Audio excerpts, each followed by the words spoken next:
Hello students, आज की class में हमें अपना एक छोटा सा टॉपिक पढ़ना है जिसका नाम है professional ethics and ethical duty of CA. अब ये टॉपिक बेसिकली कहाँ का है? ये टॉपिक आपका ऑडिट का है, जहाँ पे आप प्रोफेशनल एथिक्स पढ़ते हैं। बड़े सारे क्लॉजेज होते हैं, वो सारे आप याद करते हैं कि हाँ कौन से क्लॉज में कौन सी चीज पर गिल्टी बोला गया है। प्रोफेशनल मिसकंडक्ट होता है, अदर मिसकंडक्ट होता है, बड़ी सारी चीजें होती हैं। यहाँ पे हमें इतना कुछ नहीं पढ़ना है, यहाँ पर हमें सिंपली उसका बेस पढ़ना है और प्रोफेशनल एथिक्स का आपकी फाइनेंशियल रिपोर्टिंग पर क्या इंपैक्ट पड़ता है। कि आप अगर फाइनेंशियल रिपोर्टिंग कर रहे हैं, आप एक कंपनी में जॉब करते हैं या उस कंपनी के चार्टर्ड अकाउंटेंट है, कंसल्टेंट है, ऑडिटर हैं, तो आपके ऊपर उस कंपनी में किए हुए कोई भी अनएथिकल बिहेवियर का क्या इंपैक्ट होता है और उस पर आपकी क्या अप्रोच होनी चाहिए और उस चीज को आपको कैसे डील करना है, किस तरीके से उस सिचुएशन को आपको हैंडल करना है, कैसे अप्रोच करना है, कैसे रिस्पॉन्स करना है। ये चीज यहां पर आपको पढ़नी है फाइनेंशियल रिपोर्टिंग के व्यू पॉइंट से। एथिकल स्टैंडर्ड्स जिसको हम कोड ऑफ एथिक्स बोलते हैं, जिसको आप प्रोफेशनल एथिक्स भी बोलते हैं, सब्जेक्ट व्यू पॉइंट से, तो उसको किस तरीके से अपने को फाइनेंशियल रिपोर्टिंग में अप्लाई करना है, ये चीज अपने को यहाँ पर समझनी है। बहुत छोटा सा टॉपिक है। अब यहाँ पर जो है आपको समझ नहीं आ रहा होगा कि सर प्रोफेशनल एथिक्स का आपका फाइनेंशियल रिपोर्टिंग के साथ में क्या कनेक्शन है, क्योंकि कोई क्वेश्चन सेंस में दिमाग में आपके बन नहीं रहा होगा कि सर इसका क्वेश्चन कैसे आएगा। क्योंकि हम जब फाइनेंशियल रिपोर्टिंग पढ़ते हैं तो वहां पर हम कहीं ना कहीं न्यूमेरिकल कैलकुलेशंस वगैरह की बात कर रहे होते हैं, इंडेस के क्या कॉन्सेप्ट्स हैं उसकी हम बात कर रहे होते हैं। तो यहाँ पर भाई कुछ इस तरीके से क्वेश्चन आएगा कि साहब एक कंपनी है, उसने ऐसे ऐसे अकाउंटिंग ट्रीटमेंट गलत किया है और वो उसको किसी तरीके से फ्रॉडुलेंटली करना चाह रहे हैं, मिस यूज करके अकाउंटिंग स्टैंडर्ड का उन्होंने प्रॉफिट बढ़ा दिया, घटा दिया, ऐसा करना चाह रही है और आप उस कंपनी में एक चार्टर्ड अकाउंटेंट हो। अब आप इस सिचुएशन में क्या करोगे? अब आपने अगर प्रोफेशनल एथिक्स नहीं पढ़ी होगी तो आप कहोगे सर हम तो आंखें मूंद के बैठ जाएंगे, आराम से जो हो रहा है होने देंगे।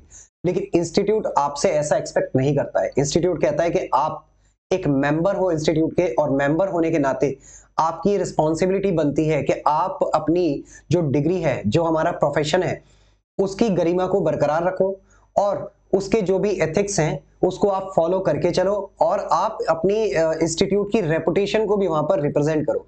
मतलब रेपुटेशन को रिप्रेजेंट करने का मतलब ये होता है कि यहाँ पर जैसे आपने देखा होगा ना, शादियों में फूफा होते हैं जो, तो फूफा बड़े नाराज हो जाते हैं कि जी दूल्हा के बराबर में जब फोटो खींच रहे थे तो हमें खड़ा नहीं किया, हम तो नाराज हो रहे हैं, हम तो जा रहे हैं। तो मतलब ऐसा तो नहीं करना है कि आप छोटी छोटी बातों पे एज ए चार्टर्ड अकाउंटेंट आप नाराज हो जाओ, कंपनी की कुछ भी गड़बड़ हो रही है तो। लेकिन उस चीज को कैसे डील करना है उस चीज की बात करता है। सीधे ऐसा नहीं है कि आप जो है सीधे कुछ भी गड़बड़ हो रही है जी मैं तो रिजाइन देके जा रहा हूँ, रूठे फूफा की तरह कि भैया हम तो जा रहे हैं। नहीं, उसको कैसे अप्रोच करना है, कैसे डील करना है, क्या क्या स्टेप्स है उसको ठीक करने के, क्या क्या स्टेप्स होने चाहिए अप्रोच करने के, वो सारी चीजें यहाँ पर इंस्टीट्यूट आपको बताता है कि आपको क्या करना है। तो इन्हीं सबको हमें डिटेल में पढ़ना है इस पूरे चैप्टर में। तो आइए एक एक करके चीजों को हम स्टार्ट करेंगे। छोटा सा टॉपिक है, बहुत ज्यादा टाइम इसमें अपने को लगाना नहीं है। आइए जी सबसे पहले तो चैप्टर का नाम professional ethics and ethical duty of chartered accountant. Ethical duties of chartered accountant, duties की बात करिए आपसे, मतलब ये सारी चीजें फॉलो करना is your duty. Professional ethics को प्रॉपरली अप्लाई करना इज योर ड्यूटी। आप ये नहीं कह सकते कि हाँ मैं नहीं कर रहा, कौन क्या कर लेगा, नहीं भाई ड्यूटी है। नहीं करोगे तो गड़बड़ हो सकती है, आपके साथ में पेनलाइज किया जा सकता है और आपके ऊपर डिसिप्लिनरी एक्शंस वगैरह इंस्टीट्यूट लेता है, जिसके बारे में आप ऑडिट में पढ़ते हैं। ठीक है, चलिए मैंने आपसे कहा सबसे पहले मीनिंग ऑफ एथिक्स। भाई इतनी एथिक्स एथिक्स एथिक्स हम बोल रहे हैं कि भाई एथिकली चलना है, एथिकली काम करना है, कुछ भी गड़बड़ घोटाले नहीं करने हैं, तो एथिक्स का मतलब क्या है? तो देखो यहां पर एथिक्स का मतलब है set of moral principle and discipline dealing with what is good and what is bad. क्या अच्छा है क्या बुरा है, इस चीज को डिसाइड करना। इनके जो भी मोरल प्रिंसिपल्स होते हैं, जो भी आपके मोरल प्रिंसिपल्स होते हैं और डिसिप्लिन होते हैं, उसको हम क्या कहते हैं? एथिक्स। कि मतलब ये काम एथिकल है या ये काम मैं कहता हूं एथिकल नहीं है, इसका मतलब मैं ये कहता हूं ये काम बुरा है। ये काम एथिकल है, इसका मतलब ये काम अच्छा है। ठीक है, आपको एथिक्स अपनी कम्युनिकेशन में भी दिखानी होती है, एथिक्स आपको अपनी प्रोफेशन में भी दिखानी होती है, एथिक्स जब बड़ों के साथ बात करते हो आप वहां भी दिखानी होती है। तो मतलब एथिक्स तो एक नॉर्मल टर्म है। ठीक है, यहां पर एथिक्स को हमें समझना है अपने फाइनेंशियल रिपोर्टिंग के पर्सपेक्टिव से, प्रोफेशन के पर्सपेक्टिव से। ठीक है, एथिक्स कोई इंस्टीट्यूट का वर्ड नहीं है, एथिक्स तो आपका नॉर्मल टर्म है। ठीक है, अपने छोटों के साथ में भी हमें एथिकल रहना होता है, बड़ों के साथ में भी एथिकल रहना होता है, प्रोफेशनल रिलेशंस में भी एथिकल रहना होता है, पर्सनल में भी एथिकल रहना होता है। लेकिन यहां पर हम एथिक्स की बात कर रहे हैं, फाइनेंशियल रिपोर्टिंग में हमें कैसे एथिकल रहना है। तो उसकी हम बात करें। ऑडिट में एज ए ऑडिटर आपको कैसे एथिकल रहना होता है, ये चीज आप ऑडिट में पढ़ते हैं, ठीक है। तो आपको आप स्कोप क्लियर हो गया होगा कि हमें किस डायरेक्शन में जाना है। तो डायरेक्शन समझ में आनी बहुत जरूरी है ना, क्योंकि एथिक्स जैसे ही आप वर्ड पढ़ते हैं प्रोफेशनल एथिक्स, तो आपके दिमाग में ऑडिट जाता है कि यार ऑडिट में वाला क्लॉज था, ये मिसकंडक्ट वो मिसकंडक्ट, वहां दिमाग नहीं चलाना है, हमें यहाँ फाइनेंशियल रिपोर्टिंग के व्यू पॉइंट से बात करनी है। अभी वैसे जब हम क्वेश्चंस करेंगे ना, एक बार कॉन्सेप्ट्स पूरे पढ़ने के बाद में जब क्वेश्चंस करेंगे तो आपको अंदाजा हो जाएगा कि अच्छा यहाँ पर किस डायरेक्शन में एथिक्स को हमें सोचना है। चलिए जी, तो दूसरा टॉपिक है आपका ethical principle in financial reporting. तो यहां पर कोड ऑफ एथिक्स आपको प्रोवाइड करता है fundamental principles of ethics for CA, और सीए की क्या कोड ऑफ एथिक्स आपको बताता है कि एक सीए की क्या रिस्पॉन्सिबिलिटी होती है पब्लिक इंटरेस्ट, मतलब सीए को ना पब्लिक इंटरेस्ट में काम करना होता है। आप जिस कंपनी में काम कर रहे हैं सर, उसके व्यू पॉइंट से सोचेंगे ना, वो सैलरी दे रही है, उससे हमारा घर चल रहा है, तो भाई इंस्टीट्यूट कहता है ऐसा नहीं है, जरूरत पड़ेगी तो इंस्टीट्यूट आपको ये भी कहेगा भैया यहाँ से रिजाइन दे दो, यहाँ पे रिजाइन दे दो, गड़बड़ हो रही है यहाँ पे। लेकिन रिजाइन देने का स्टेप बड़ा बात का होता है, ठीक है। तो आपको पब्लिक इंटरेस्ट में काम करना होता है कि पब्लिक एट लार्ज को अगर कुछ आपकी जो कंपनी है, जो भी वो प्रैक्टिसेस कर रही है, माल प्रैक्टिसेस कर रही है, उनसे अगर कोई भी कंपनी को आपके पब्लिक को कोई भी नुकसान होता है, तो आप क्या करोगे, आप उसको जो है कंपनी को रिजाइन भी दे सकते हो, ठीक है। लेकिन रिजाइन देने का स्टेप मैंने आपसे कहा कि बहुत बात का होता है, तो आपको मतलब पब्लिक के बारे में पहले सोचना है, बैलेंस बना के चलना है कि हाँ ठीक है, आप जिस कंपनी में काम कर रहे हैं उसके बारे में भी सोचो, भाई सैलरी दे रही है, लेकिन अगर ऐसा नहीं है कि वो सैलरी दे रही है तो बस आपको गुलाम बना के रख ले। इंस्टीट्यूट ये कहना चाहता है आपसे कि आपको अपने डेकोरम बना के रखना है अपने प्रोफेशन का, ठीक है, और आपको पब्लिक इंटरेस्ट में काम करना है हमेशा, ठीक है। उसके बाद में कोड ऑफ एथिक्स प्रोवाइड करता है आपको conceptual framework that CA has to apply in order to identify करना, इवेल्युएट करना, एड्रेस करना threat to compliance with code of ethics, ठीक है जी। इन चीजों के बारे में आपको काम करना होता है, ठीक है। तो बहुत ज्यादा इंपॉर्टेंट टॉपिक नहीं था ये, आगे बढ़ते, ठीक है। अब देखो, CA has to comply with the code of ethics to achieve, क्यों कंप्लाई करेगा code of ethics? Code of ethics apply करने से क्या होगा, कंप्लाई करने से अचीव करेगा ultimate objective of CA profession. CA profession का जो अल्टीमेट ऑब्जेक्टिव है कि सारी चीजें प्रॉपरली चलें और किसी भी तरीके की कोई गड़बड़ ना हो, सब चीजें ओके चले, कंप्लाइड रह के कंपनीज काम करें, जो भी कंप्लायंस है वो सारे ओके रहें, कोई भी फ्रॉड ना हो, कोई भी जो है वो किसी भी तरह का मैल प्रैक्टिसेस ना हो अकाउंटिंग में, वो आपका अल्टीमेट ऑब्जेक्टिव है, ठीक है। यहां पर कहने का मतलब ये है, ठीक है। तो उसको आपको कंप्लाई करना है प्रोफेशनल एथिक्स को, ताकि आप अचीव कर सको अल्टीमेट ऑब्जेक्टिव ऑफ आपका प्रोफेशन। इसके बाद में आप आ जाइए, देखिए सीए एक्ट 1949, सीए एक्ट 1949, वो तो डेफिनेटली आपका आएगा क्योंकि उसी के थ्रू तो आपका कोड ऑफ एथिक्स आता है, ठीक है। तो यहां पर बोलते हैं एवरी मेंबर, मतलब CA has to carry on their professional and other conduct as per the CA act. CA act के हिसाब से आपको सारे काम करने होते हैं, प्रोफेशनल और अदर कंडक्ट, ठीक है। आप प्रैक्टिस में हो या आप जॉब में हो, सबके ऊपर सीए एक्ट लगता है, ये वाली बात आपको प्रोफेशनल एथिक्स आपने ऑडिट में पढ़ा हुआ है, वहां पे आपको पता है। इसके बाद में कुछ फंडामेंटल प्रिंसिपल्स होते हैं कि जो एक फीचर्स अपने चार्टर्ड अकाउंटेंट के अंदर होने चाहिए।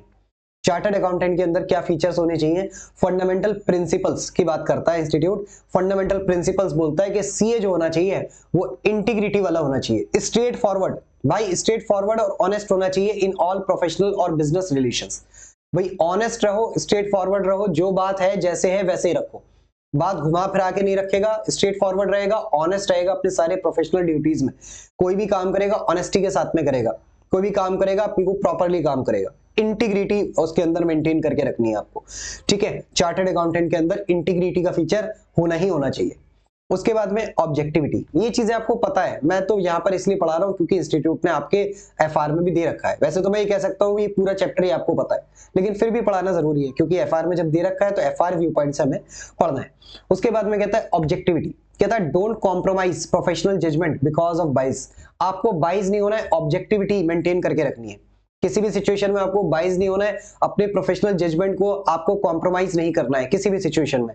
कुछ भी हो जाए, मेरा प्रोफेशनल जजमेंट जो अनबाइस तरीके से होना चाहिए, मतलब इंडिपेंडेंट होना चाहिए, मैं तो वैसा काम करूंगा, किसी के दबाव में आके मैं काम नहीं करूंगा। आप अगर जॉब भी कर रहे हैं तो आप ऐसा नहीं है कि जॉब कर रहे हैं तो कंपनी का मैनेजर आपसे कुछ गड़बड़ करने के लिए कहे तो आप अपनी ऑब्जेक्टिविटी से कॉम्प्रोमाइज कर लें। क्यों? क्योंकि सर वो तो सैलरी देता है, वो मेरा बॉस है, मैं उसको कैसे मना करूं। ऐसा नहीं करना है भाई, अगर इतना ही प्रेशर डाल रहा है तो रिजाइन कर दो ना, ठीक है जी। इसके बाद में professional competence and due care, आपको अटेन करना है और मेंटेन करना है प्रोफेशनल नॉलेज एंड स्किल। आपके पास में जो रिक्वायर्ड एक चार्टर्ड अकाउंटेंट के पास में प्रोफेशनल नॉलेज और स्किल होनी चाहिए, वो आपको अटेन करनी है, सीखनी है और मेंटेन करके रखनी है, और उसमें लेटेस्ट अपडेट रहना है। ठीक है, लेटेस्ट अपडेट रहना है। मान लो कोई चार्टर्ड अकाउंटेंट है, उसको जीएसटी के बारे में कुछ पता ही नहीं है, तो कैसा चार्टर्ड अकाउंटेंट है भाई? कम से कम बेस तो पता हो, आज की डेट में क्या जीएसटी चल रहा है वो तो पता हो, क्या क्या चेंजेस आ रहे हैं, क्या क्या अमेंडमेंट्स आ रही है, वो आपको पता होनी चाहिए। एटलीस्ट आप जिस फील्ड में काम करते हैं, जिस फील्ड में आप प्रैक्टिस करते हैं, या जिस फील्ड में आप जॉब कर रहे हैं, जो आपका कोर एरिया है, उसके बारे में तो आपको एकदम परफेक्ट नॉलेज होनी चाहिए। सारी सब्जेक्ट की नॉलेज हर एक चार्टर्ड अकाउंटेंट को सब कुछ पता हो, ऐसा कभी नहीं हो सकता प्रैक्टिकली। लेकिन हाँ, फिर भी इंस्टीट्यूट आपसे एक्सपेक्ट करके चलता है कि हाँ भाई, आप अपने आप को एक एटीट्यूड तो कम से कम वो रखो कि हाँ मैं नई नई नॉलेजेस अटेन करता हूँ, उनको मेंटेन करता हूँ, अपनी प्रोफेशनल नॉलेज को, ठीक है, और अपनी स्किल को। ठीक है, तो ये चीजें आपको मेंटेन करके रखनी है, professional competence and due care. तभी तो आप प्रोफेशनल कॉम्पिटेंट माने जाओगे कि हाँ आप कुछ किसी लायक हो। ठीक है, सिर्फ डिग्री आ जाने से थोड़ी काम चलेगा, उसके बाद भी आपको बड़ी मेहनत करनी पड़ती है। उसके बाद में कॉन्फिडेंशियलिटी, कॉन्फिडेंशियलिटी की आपको रिस्पेक्ट करनी है। इंफॉर्मेशन जो भी आपके प्रोफेशन में एक्वायर्ड होती है, उसको आपको बरकरार करके चलना है कॉन्फिडेंशियलिटी को, और उसको कहीं भी आगे चल के आपको डिस्क्लोज नहीं करना है अगर वो कॉन्फिडेंशियल इंफॉर्मेशन है। क्योंकि एक चार्टर्ड अकाउंटेंट ही होता है जिसके पास में बड़ी बड़ी कंपनीज की कॉन्फिडेंशियल इंफॉर्मेशन होती हैं, और वो कॉन्फिडेंशियल इंफॉर्मेशन ऐसी होती है कि अगर वो लीक हो जाए तो उससे करोड़ों अरबों रुपए के बेनिफिट्स उठाए जा सकते हैं, और करोड़ों रुपए का लॉस भी हो सकता है उसकी वजह से किसी भी यूजर को, किसी भी स्टेक होल्डर्स को। तो वो इंफॉर्मेशंस की आपको रिस्पेक्ट करनी है, और आपको कोई भी कॉन्फिडेंशियल इंफॉर्मेशन डिस्क्लोज नहीं करनी है। ऑल्दो इसके बारे में भी आप बात करते हैं कि भाई वो कब कब हम डिस्क्लोज कर सकते हैं कॉन्फिडेंशियल इंफॉर्मेशन, जो आप प्रोफेशनल एथिक्स में देखते हैं कि साहब अगर हमसे पूछा गया, किसी लॉ ने पूछा, किसी कोर्ट में ऑर्डर देकर हमसे पूछा गया जज साहब ने, तो बताना पड़ेगा, तो वो एक अलग मुद्दा है। लेकिन बेसिक आपका फंडामेंटल प्रिंसिपल यही है कि भाई कॉन्फिडेंशियलिटी आपको मेंटेन करके रखनी, किसी को नहीं बताना। ठीक है, एक्सेप्शन ऑलवेज अवेलेबल। उसके बाद में प्रोफेशनल बिहेवियर आपको रखना है। ठीक है, रेलिवेंट लॉज एंड रेगुलेशन के साथ में आपको कंप्लाई करके चलना है। आपका प्रोफेशनल बिहेवियर होना चाहिए, जो भी आप काम कर रहे हो, जैसा भी आप बिहेव कर रहे हो, वो आपका एक प्रोफेशनल बिहेवियर होना चाहिए। मतलब आपकी जबान की कीमत होनी चाहिए, मतलब जो आप कह रहे हो, जो आप बिहेव कर रहे हो, जिस तरीके से आप काम कर रहे हो, उसमें आपका प्रोफेशनलिज्म जो है वो आपका झलकना चाहिए। इसको हम कहते हैं प्रोफेशनल बिहेवियर। और जो भी आपके रेलिवेंट लॉज एंड रेगुलेशन है, उनको आप कंप्लाई करके चलेंगे। ऐसा नहीं है कि हाँ ठीक है भाई ये वाला लॉ तो हम नहीं मानते, या ये चीज तो हम फॉलो ही नहीं करते, छोड़ो ना, कौन करे इस लॉ को फॉलो, आपको करना है। ठीक है, ऐसा एक्सपेक्ट किया जाता है। ऑल्दो ऐसा कितने चार्टर्ड अकाउंटेंट करते हैं आई डोंट नो, लेकिन इंस्टीट्यूट ने बोला है करना है तो करना है, बात समझ में आती है। अब आइए जी सबसे इंपॉर्टेंट टॉपिक इस चैप्टर का, यहां पर कुछ कुछ इश्यूज के बारे में बात करा गया है, कुछ कुछ इश्यूज के बारे में बात करा गया है, और उनको किस तरीके से आपको डील करना है उसके बारे में बात करी गई है। ठीक है, तो मैंने यहां पर ABCDEF, ठीक है, ये 6 इश्यूज के बारे में हम बात करेंगे, और उनका रिजोल्यूशन कैसे करना है एक चार्टर्ड अकाउंटेंट को, उसके बारे में हम बात करेंगे। सीए अगर आप सर्विस में हो, मतलब आप जॉब में हो, और आपके सामने जॉब परफॉर्म करते टाइम, ड्यूरिंग जॉब, आपकी सिचुएशन ऐसी आती है कि आपका किसी भी मैटर पर कॉन्फ्लिक्ट ऑफ इंटरेस्ट हो रहा है। इंस्टीट्यूट कहता है कि अगर आपका कॉन्फ्लिक्ट ऑफ इंटरेस्ट हो रहा है ना, तो आपको अब कुछ करना है, चार्टर्ड अकाउंटेंट आपको अब कुछ स्टेप्स लेने हैं उस कॉन्फ्लिक्ट ऑफ इंटरेस्ट को रिजॉल्व करने के लिए। तो यहां पर इंस्टीट्यूट कहता है कि साहब अगर आपका कोई भी कॉन्फ्लिक्ट है, मान लो कोई ऐसा डिसीजन लिया जा रहा है कंपनी में जिसमें आपका इंटरेस्ट है, उस डिसीजन के बेस पे आपको भी कोई फायदा या कोई नुकसान हो सकता है। वो डिसीजन जिस भी आपके फेवर में भी जा सकता है और आपके अगेंस्ट भी जा सकता है। कोई भी ऐसा डिसीजन आपकी कंपनी में लिया जा रहा है, ठीक है, तो इसका मतलब अगर उस डिसीजन से आपका पर्सनल कोई फायदा या कोई नुकसान हो रहा है, इसका मतलब आपका वहां पर कॉन्फ्लिक्ट ऑफ इंटरेस्ट है उस पर्टिकुलर मैटर पे। ठीक है, तो ऐसे में आपको क्या करना है, सबसे पहले तो आपको आइडेंटिफाई करना है कॉन्फ्लिक्ट, कि भाई कॉन्फ्लिक्ट है क्या। ठीक है, आपका क्या इंटरेस्ट है, क्या रिलेशनशिप है बिटवीन पार्टीज एंड इंप्लीकेशंस क्या होंगे, वो आपको जानने हैं। उसके बाद में क्या थ्रेट है created by conflict of interest, conflict of interest होने की वजह से क्या थ्रेट आएगा वो आप देखो। ठीक है, कंपनी के ऊपर क्या थ्रेट आ सकता है वो आपको आइडेंटिफाई करना है। ठीक है, आप क्या करोगे, विड्रॉ कर लोगे फ्रॉम द डिसीजन मेकिंग। इसके लिए क्या करोगे, आप विड्रॉ कर लो अपने आप को डिसीजन मेकिंग प्रोसेस से रिलेटेड टू सच मैटर। उस मैटर में आप कोई डिसीजन मेकिंग करो ही मत, आप कह दो भाई क्योंकि मैं अगर इसमें डिसीजन मेकिंग करूंगा और मेरा तो इसमें इंटरेस्ट कॉन्फ्लिक्ट आ रहा है, तो मैं तो वो डिसीजन लूंगा जो मेरे लिए फेवरेबल होगा, भले ही कंपनी के लिए अगेंस्ट हो। इसलिए मेरा इंस्टीट्यूट मुझसे ये कहता है कि मैं इस डिसीजन मेकिंग से अपने आप को आउट कर दूं। मैं ना ही हाँ हूं ना ही मैं ना में हूं, मैं बिल्कुल चुप होकर बैठ जाऊंगा, मैं उसमें कोई भी डिसीजन नहीं लूंगा। बाकी जो मेंबर्स होंगे, डिसीजन मेकिंग अथॉरिटी जिनके पास होगी, आप लोग डिसीजन ले लो जो आपको ठीक लगे, क्योंकि मेरा तो इसमें इंटरेस्ट है। तो मैं तो अगर डिसीजन मेकिंग प्रोसेस में शामिल हुआ तो वहां पर आपका थ्रेट आ जाएगा कि मैं कोई ऐसा डिसीजन ले लूं जो मेरे फेवर में होगा और कंपनी के अगेंस्ट हो सकता है। ठीक है, और इस डिस्क्लोजर को आप, इस इंटरेस्ट को आप क्या कर दोगे, एप्रोप्रिएट लेवल जो भी आपकी कंपनी में होगा, एंटिटी में होगा, उसको आप डिस्क्लोज कर दो। तो आपके अगर सामने कॉन्फ्लिक्ट ऑफ इंटरेस्ट का इशू आता है तो उसको आप किस तरीके से रिजॉल्व करोगे, इस तरह से रिजॉल्व करोगे। बात समझ में आती है? ऐसे ही अब अगला पॉइंट देखना है अपने को। अगला पॉइंट कहता है preparation and presentation of information. कोई भी आप इंफॉर्मेशन या फाइनेंशियल इंफॉर्मेशन प्रिपेयर कर रहे हैं, उसको किस तरीके से आपको प्रिपेयर करना है। कहता है फंडामेंटल गाइडेंस देता है इंस्टीट्यूट आपको। कहता है always follow relevant reporting framework. जो भी उस इंफॉर्मेशन पर रेलिवेंट रिपोर्टिंग फ्रेमवर्क होगा कि जिस हिसाब से वो प्रिपेयर करनी चाहिए इंफॉर्मेशन, उसी हिसाब से आप उस फाइनेंशियल इंफॉर्मेशन को या कोई और इंफॉर्मेशन है उसको आप प्रिपेयर करोगे। तो यहाँ पर चार्टर्ड अकाउंटेंट का वैसे डायरेक्ट वास्ता पड़ता है फाइनेंशियल स्टेटमेंट्स वगैरह बनाने से। तो फाइनेंशियल स्टेटमेंट के लिए जो भी रिपोर्टिंग फ्रेमवर्क होगा आपका, एएस हो या हमारे केस में तो इंड एस की हम बात करेंगे, ठीक है, इंड एस के हिसाब से आपको फाइनेंशियल स्टेटमेंट बनाने हैं। और कहता है इंफॉर्मेशन जो है वो आपकी मिसलीडिंग नहीं होनी चाहिए। इंफॉर्मेशन आपकी मिसलीडिंग नहीं होनी चाहिए, वो जैसी आप बताना चाह रहे हो, जैसे डिपिक्ट करना चाह रहे हो, वही उसका मीनिंग निकलना चाहिए। मिसलीड ना करे किसी भी यूजर को, ठीक है। ये चार्टर्ड अकाउंटेंट आपकी जिम्मेदारी है कोई भी इंफॉर्मेशन प्रिपेयर करते टाइम। आप एक्सरसाइज करोगे अपना प्रोफेशनल जजमेंट, ठीक है। ऐसे नहीं कि कोई भी काम कैसे भी कर दिया, रैंडमली एड हॉक किसी भी बेसिस पे कर दिया। आप अपना प्रोफेशनल जजमेंट अप्लाई करोगे उस चीज को बनाने में। जो आपने प्रोफेशनल जजमेंट, जो आपने प्रोफेशनल स्किल अपने पास में सीखी है, जो आपके पास में रेलिवेंट अकाउंटिंग की, टैक्सेशन की एक्सपर्ट नॉलेज है, उस एक्सपर्ट नॉलेज के बेस पर आप प्रोफेशनल जजमेंट्स आप अप्लाई करोगे उस फाइनेंशियल इंफॉर्मेशन को प्रिपेयर करने में। और कुछ भी आप ओमिट नहीं करोगे, कोई भी material fact and material figures वगैरह आप ओमिट नहीं करोगे, कोई भी मटेरियल इंफॉर्मेशन डिस्क्लोजर्स वगैरह आप ओमिट नहीं करोगे। ये आपकी जिम्मेदारी बनती है, ये आपकी एथिकल ड्यूटी है चार्टर्ड अकाउंटेंट। जब आप अपनी फाइनेंशियल इंफॉर्मेशन को प्रिपेयर करोगे तो ये 4 फंडामेंटल चीजों को तो आपको ध्यान में रखना ही है। उसके बाद में कहता है सीए आप यूज नहीं करोगे। CA shall not exercise such discretion with intention to mislead other. कोई भी आपको डिस्क्रिशंस फाइनेंशियल स्टेटमेंट में जो यूज करने होते हैं, जैसे कि आप एस्टिमेट्स लगा रहे हो, अकाउंटिंग पॉलिसी क्या लगानी है, टाइमिंग ऑफ ट्रांजैक्शन क्या होगी, एस्टिमेट आप बना रहे हो कि साहब इसमें कितना बैड डेट हो सकता है, इसमें कितना जो है डेप्रिसिएशन लगना चाहिए, ये सारी चीजें डिस्क्रिशंस होते हैं, ठीक है। तो आप CA shall not exercise such a discretion with intention to mislead the other। वो डिस्क्रिशन आप यूज करो, लेकिन वो डिस्क्रिशन अनबाइज्ड होने चाहिए और प्रोफेशनल जजमेंट के हिसाब से होने चाहिए। किसी को मिसलीड करने के लिए आप वो डिस्क्रिशन यूज नहीं करोगे, बिल्कुल अनबाइज्ड वे में आप यूज करोगे, ठीक है। अगर आपको अपनी प्रोफेशनल ड्यूटी परफॉर्म करते टाइम पे किसी दूसरे के वर्क पे रिलायंस करना पड़ रहा है, तो आप देख लोगे उसकी reputation, expertise and resource available. ये चीज आप ऑडिट में भी सीखते हो कि साहब अगर हम किसी वर्क ऑफ अदर पर्सन पे रिलाई कर रहे हैं तो उस पर भी ऐसे नहीं कि बिल्कुल आंख बंद करके भरोसा कर ले। जैसे बचपन में कहा करते थे ना, मैडम कहा कहती थी कि भाई अगर तुम्हारा दोस्त जो है कुएं में कूदेगा तो क्या तुम भी कूद जाओगे। तो वही चीज है कि भाई उसकी बात पर बिल्कुल आप आंख बंद करके भरोसा नहीं कर लोगे। वहां पर आप उसकी रेपुटेशन देखोगे, भाई जिस बंदे की वर्क यूज कर रहे हो वो है कौन, उसकी एक्सपर्टीज कितनी है, इस पर्टिकुलर मैटर में उसकी एक्सपर्टीज है भी या नहीं, जिस जो इंफॉर्मेशन में यूज कर रहा हूं उसकी, और उसके पास में क्या क्या रिसोर्सेज अवेलेबल थे इस इंफॉर्मेशन को निकालने के लिए।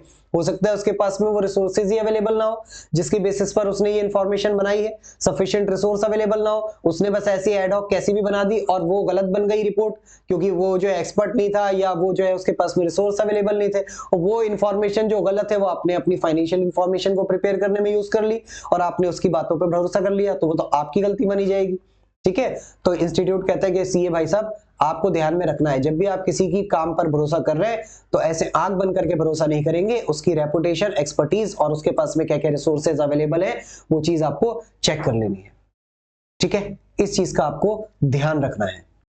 इसके बाद में अगर मान लो इतना कुछ करने के बाद भी, आपका इतना फूक फूक कर कदम रखने के बाद भी कोई आपकी इंफॉर्मेशन मिसलीडिंग है, तो आप क्या करोगे? आपको पता है कि यार ये इंफॉर्मेशन फाइनेंशियल इंफॉर्मेशन में या फाइनेंशियल स्टेटमेंट में जो इंफॉर्मेशन हम दे रहे हैं ये मिसलीडिंग है, तो आप क्या करोगे इसके बाद?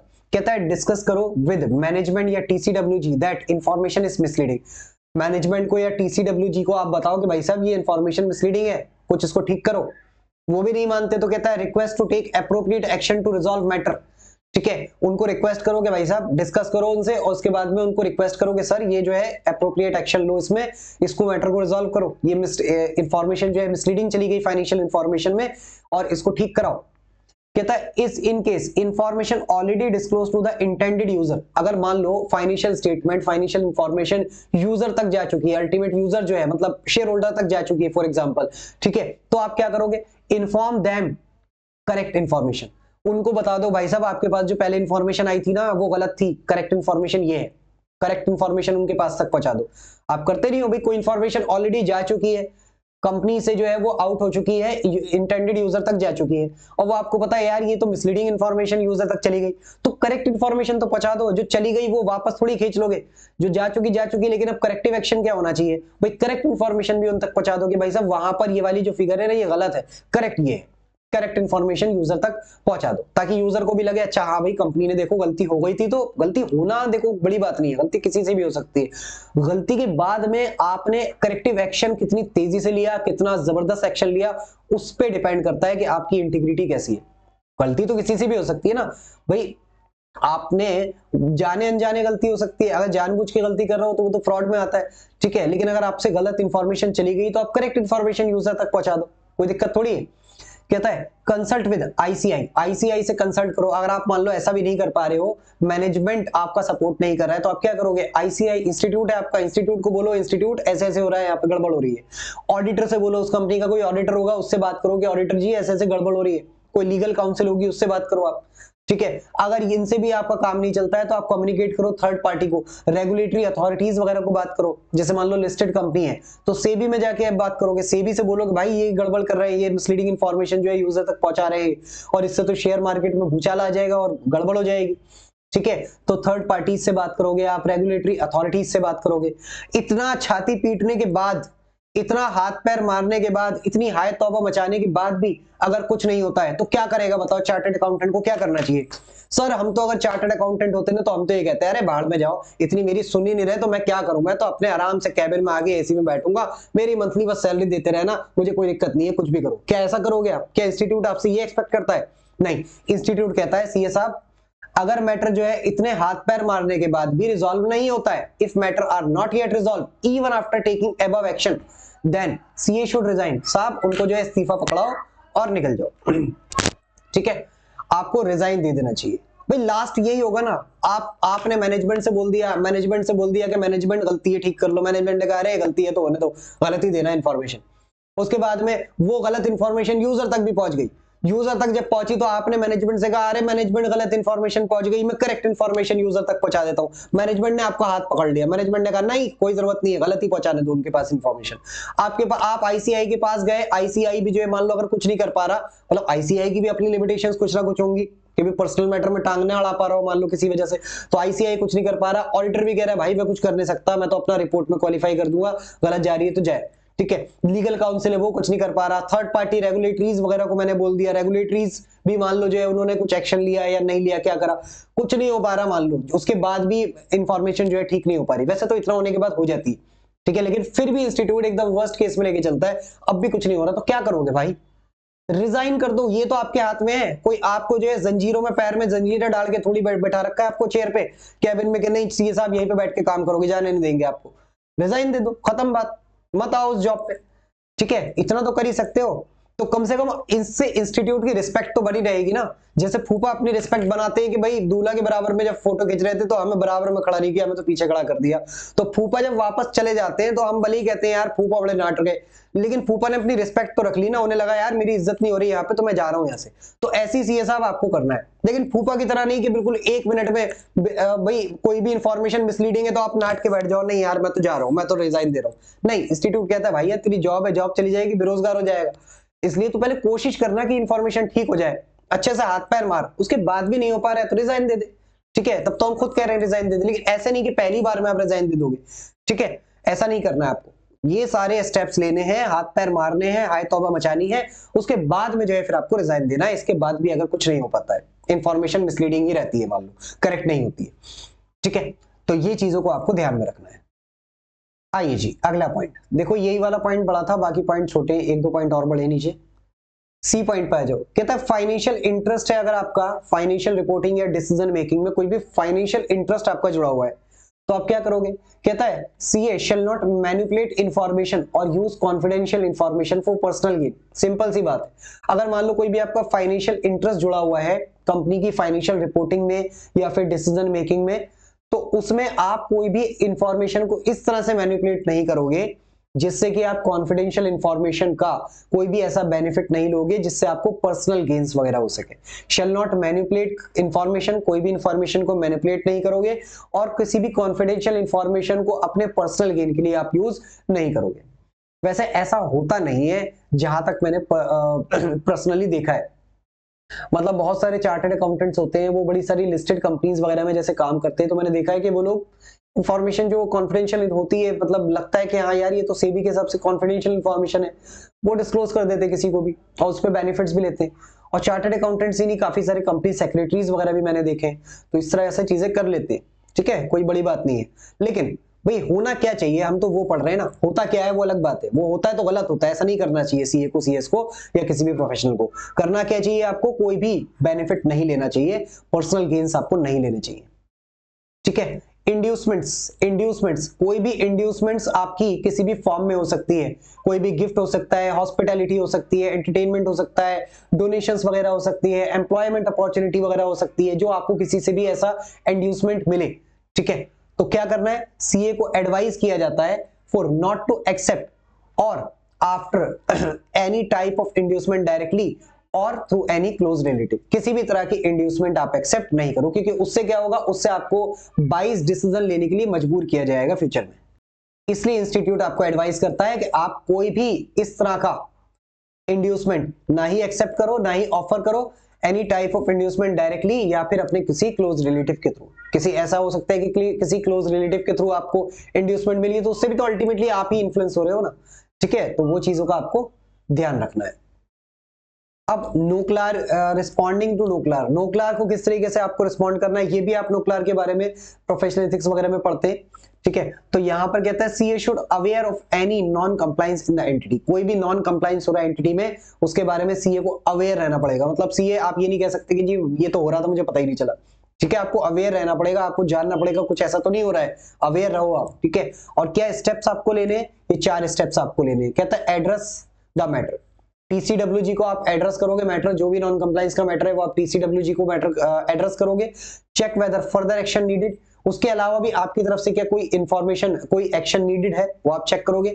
मतलब इंफॉर्मेशन हायर मैनेजमेंट को देना है, इंफॉर्मेशन टू अथॉरिटी को देना है, या फिर आपको रिजाइन ही दे देना चाहिए, वो आप चेक करोगे कि फर्दर एक्शन आपको कुछ देना है इस नॉन कंप्लायंस की वजह से, ठीक है। सीकिंग एडवाइस, कंसल्ट, इंटरनली आप कंसल्ट करो, ठीक है। कंपनी में लीगल एडवाइस आप लोग कंसल्ट विद आईसीआई आप करो, ठीक है। Disclose the matter to appropriate authority, जो भी एप्रोप्रिएट अथॉरिटी है उसको आप उस मैटर को डिस्क्लोज कर दो for further investigation and action to be taken in public interest, ताकि एप्रोप्रिएट अथॉरिटी वगैरह जो भी है मान लो वो आपका फर्दर इन्वेस्टिगेशंस वगैरह कर सके और पब्लिक इंटरेस्ट में एक्शन ले सके, ठीक है। ये आपका काम करना है। मतलब कुल मिलाकर इंस्टीट्यूट ये कहना चाहता है कि ऐसा नहीं है कि बस आप अपनी सैलरी से मतलब रख रहे हो, आपको प्रोफेशन को भी अप्लाई करते हुए चलना है, अपना प्रोफेशनल जो आपके प्रोफेशन का अल्टीमेट ऑब्जेक्टिव है उसे भी फुलफिल करते हुए चलना है, और साथ साथ सैलरी भी कमानी है वहां से, दोनों काम आपको साथ में करने हैं, ठीक है। क्योंकि आप कौन हो, आप सीए हो, आप सीए हो इस वजह से आपको ऐसा करना है। मान लो आप सीए नहीं हो, एक नॉर्मल अकाउंटेंट हो, इंस्टीट्यूट को फर्क नहीं पड़ता वो बंदा क्या कर रहा है, क्योंकि वो बंदा कुछ भी गड़बड़ घोटाला कर दे, कुछ भी कर दे, उससे इंस्टीट्यूट के नाम बदनाम नहीं होगा, क्योंकि वो मेंबर ही नहीं होगा। मेंबर से ही तो एक्सपेक्ट किया जाता है ना, हमारी फैमिली मेंबर अगर बाहर जाके कुछ गड़बड़ करता है, गालियां देता है किसी को, तो उसी से तो हमारे घर की बदनामी होगी। कोई गैर बंदा कुछ भी करता रहे, हमें क्या फर्क पड़ता है। तो ऐसा ही इंस्टीट्यूट भी कहता है कि भैया मेंबर तुम हमारी फैमिली के मेंबर हो, इंस्टीट्यूट का मेंबर मतलब हमारी फैमिली के मेंबर हो, तो तुम्हें कैसे काम करना है वो हम बताएंगे, हमारे हिसाब से चीजें करनी है, तुम्हें पैसा तो कमाना ही कमाना है, ठीक है, सैलरी तो वहां से कमानी कमानी है, उसके अलावा क्या करना है वो भी हम बताएंगे तुम्हें। इसके बाद में आप आ जाओ अगला point, pressure to breach the fundamental principles. Fundamental principles को ही ब्रीच करने का आपके ऊपर प्रेशर डाला जा रहा है। फंडामेंटल प्रिंसिपल्स क्या सर, अभी पढ़ाए थे मैंने आपको ये 5, ठीक है। इन फंडामेंटल प्रिंसिपल्स को ब्रीच करने के लिए आपके ऊपर प्रेशर डाला जा रहा है, मतलब आपसे कहा जा रहा है कि भाई ऑनेस्ट मत रहो, आपसे कहा जा रहा है कि यार अपना प्रोफेशनल जजमेंट ना बाइस जजमेंट ले लो, आपसे कहा जा रहा है भाई इस इंफॉर्मेशन को ना कॉन्फिडेंशियल मत रखना, इसको तो लीक कर दो आगे चल के, प्रोफेशनल बिहेवियर आपसे रखने मतलब मना करा जाएगा, प्रोफेशनल बिहेवियर मत रखो, इसको तो ऐसे कर दो, गड़बड़ घोटाला कर दो, कुछ भी ऐसा करने के ऊपर आपके ऊपर प्रेशर डाला जा रहा है। तो आपको क्या करना पड़ेगा, कहता है भाई साहब डिस्कस करो, सीए साहब डिस्कस करो पूरे मैटर को, इंडिविजुअल एक्सेप्टिंग द प्रेशर, जो बंदा प्रेशर डाल रहा है उससे डिस्कस करो, भाई ऐसा क्यों करना चाह रहे हो, ठीक है। Discuss matter with accountant superior, अपना आपका कोई सुपीरियर बंदा हो उसके साथ में डिस्कस करो। Escalate matter with in entity, with in entity matter को एस्केलेट करो कि यार ऐसा ऐसा हो रहा है, गड़बड़ हो रही है, ये क्या हो रहा है, उसको डिस्कस करो। Explain any consequential risk to the entity, कि अगर आपने फंडामेंटल प्रिंसिपल्स को ब्रीच किया तो उसका कॉन्सिक्वेंस परिणाम क्या होंगे, रिस्क क्या आएगा एंटिटी के ऊपर, एंटिटी को क्या नुकसान होगा अगर आपने एज ए चार्टर्ड अकाउंटेंट अपने फंडामेंटल प्रिंसिपल्स को ब्रीच कर दिया, तो उसकी वजह से एंटिटी को क्या नुकसान हो सकता है, उसके बारे में एक्सप्लेन करो। कंसल्ट करो अपने कलीग से, सुपीरियर से, एसआर मैनेजर, आईसीआई, इन सब लोगों से आप डिस्कस करो कि भाई मुझे क्या करना चाहिए, ठीक है। तो ये काम आपको कर रहे हैं। अब आ जाइए आप अगला पॉइंट, देखो अगला पॉइंट है CA in practice. CA in practice अगर आप हो तो आप क्या करोगे, अभी तो हम बात कर रहे थे सीए इन सर्विस का कि आप अगर जॉब कर रहे हो तो आपको कैसे करना है। सीए इन अगर आप प्रैक्टिस हो तो कहता है in any issue arise while performing the professional duties, आप कोई भी प्रोफेशनल ड्यूटीज आप परफॉर्म कर रहे हैं कंपनी में, ठीक है, वो करते टाइम आपको कोई भी मैटर आता है तो आप क्या करोगे। अब देखो यहां पर कहता है डिस्कस करो और गाइड करो मैनेजमेंट को, टीसीडब्ल्यूजी को, about the correct treatment of financial information and financial statement. जाहिर है अगर आप सीए इन प्रैक्टिस हो तो आपका मतलब वहां पर किसी ना किसी फाइनेंशियल इंफॉर्मेशन, फाइनेंशियल स्टेटमेंट में किसी ट्रीटमेंट को लेकर गड़बड़ हो रही होगी, ठीक है। तो आपको क्या करना चाहिए, कहता है आप डिस्कस करो मैनेजमेंट से और गाइड करो उन्हें कि भाई साहब मैनेजमेंट इस चीज का करेक्ट ट्रीटमेंट ये होना चाहिए फाइनेंशियल स्टेटमेंट में, आप ऐसा कर दो। अगर मान लो मैनेजमेंट रिफ्यूज करता है, अगर मान लो मैनेजमेंट रेक्टिफाई कर दे तब तो कोई दिक्कत ही नहीं है ना, भाई मैनेजमेंट ने गलती करी कि भाई कोई भी अकाउंटिंग ट्रीटमेंट था किसी भी चीज का उसने गलत कर रखा था, आप सीए इन प्रैक्टिस हो, आप वहां के एक तरह से अकाउंटिंग एडवाइजर हो, आपने एडवाइस दी कि साहब ये चीज ऐसे होनी चाहिए, ऐसा नहीं होनी चाहिए, मैनेजमेंट ने आपकी बात मान ली, मैनेजमेंट ने कहा ठीक है सीए साहब थैंक यू आपने बताया हम ठीक कर लेते हैं, तब तो कोई बात ही नहीं है ना।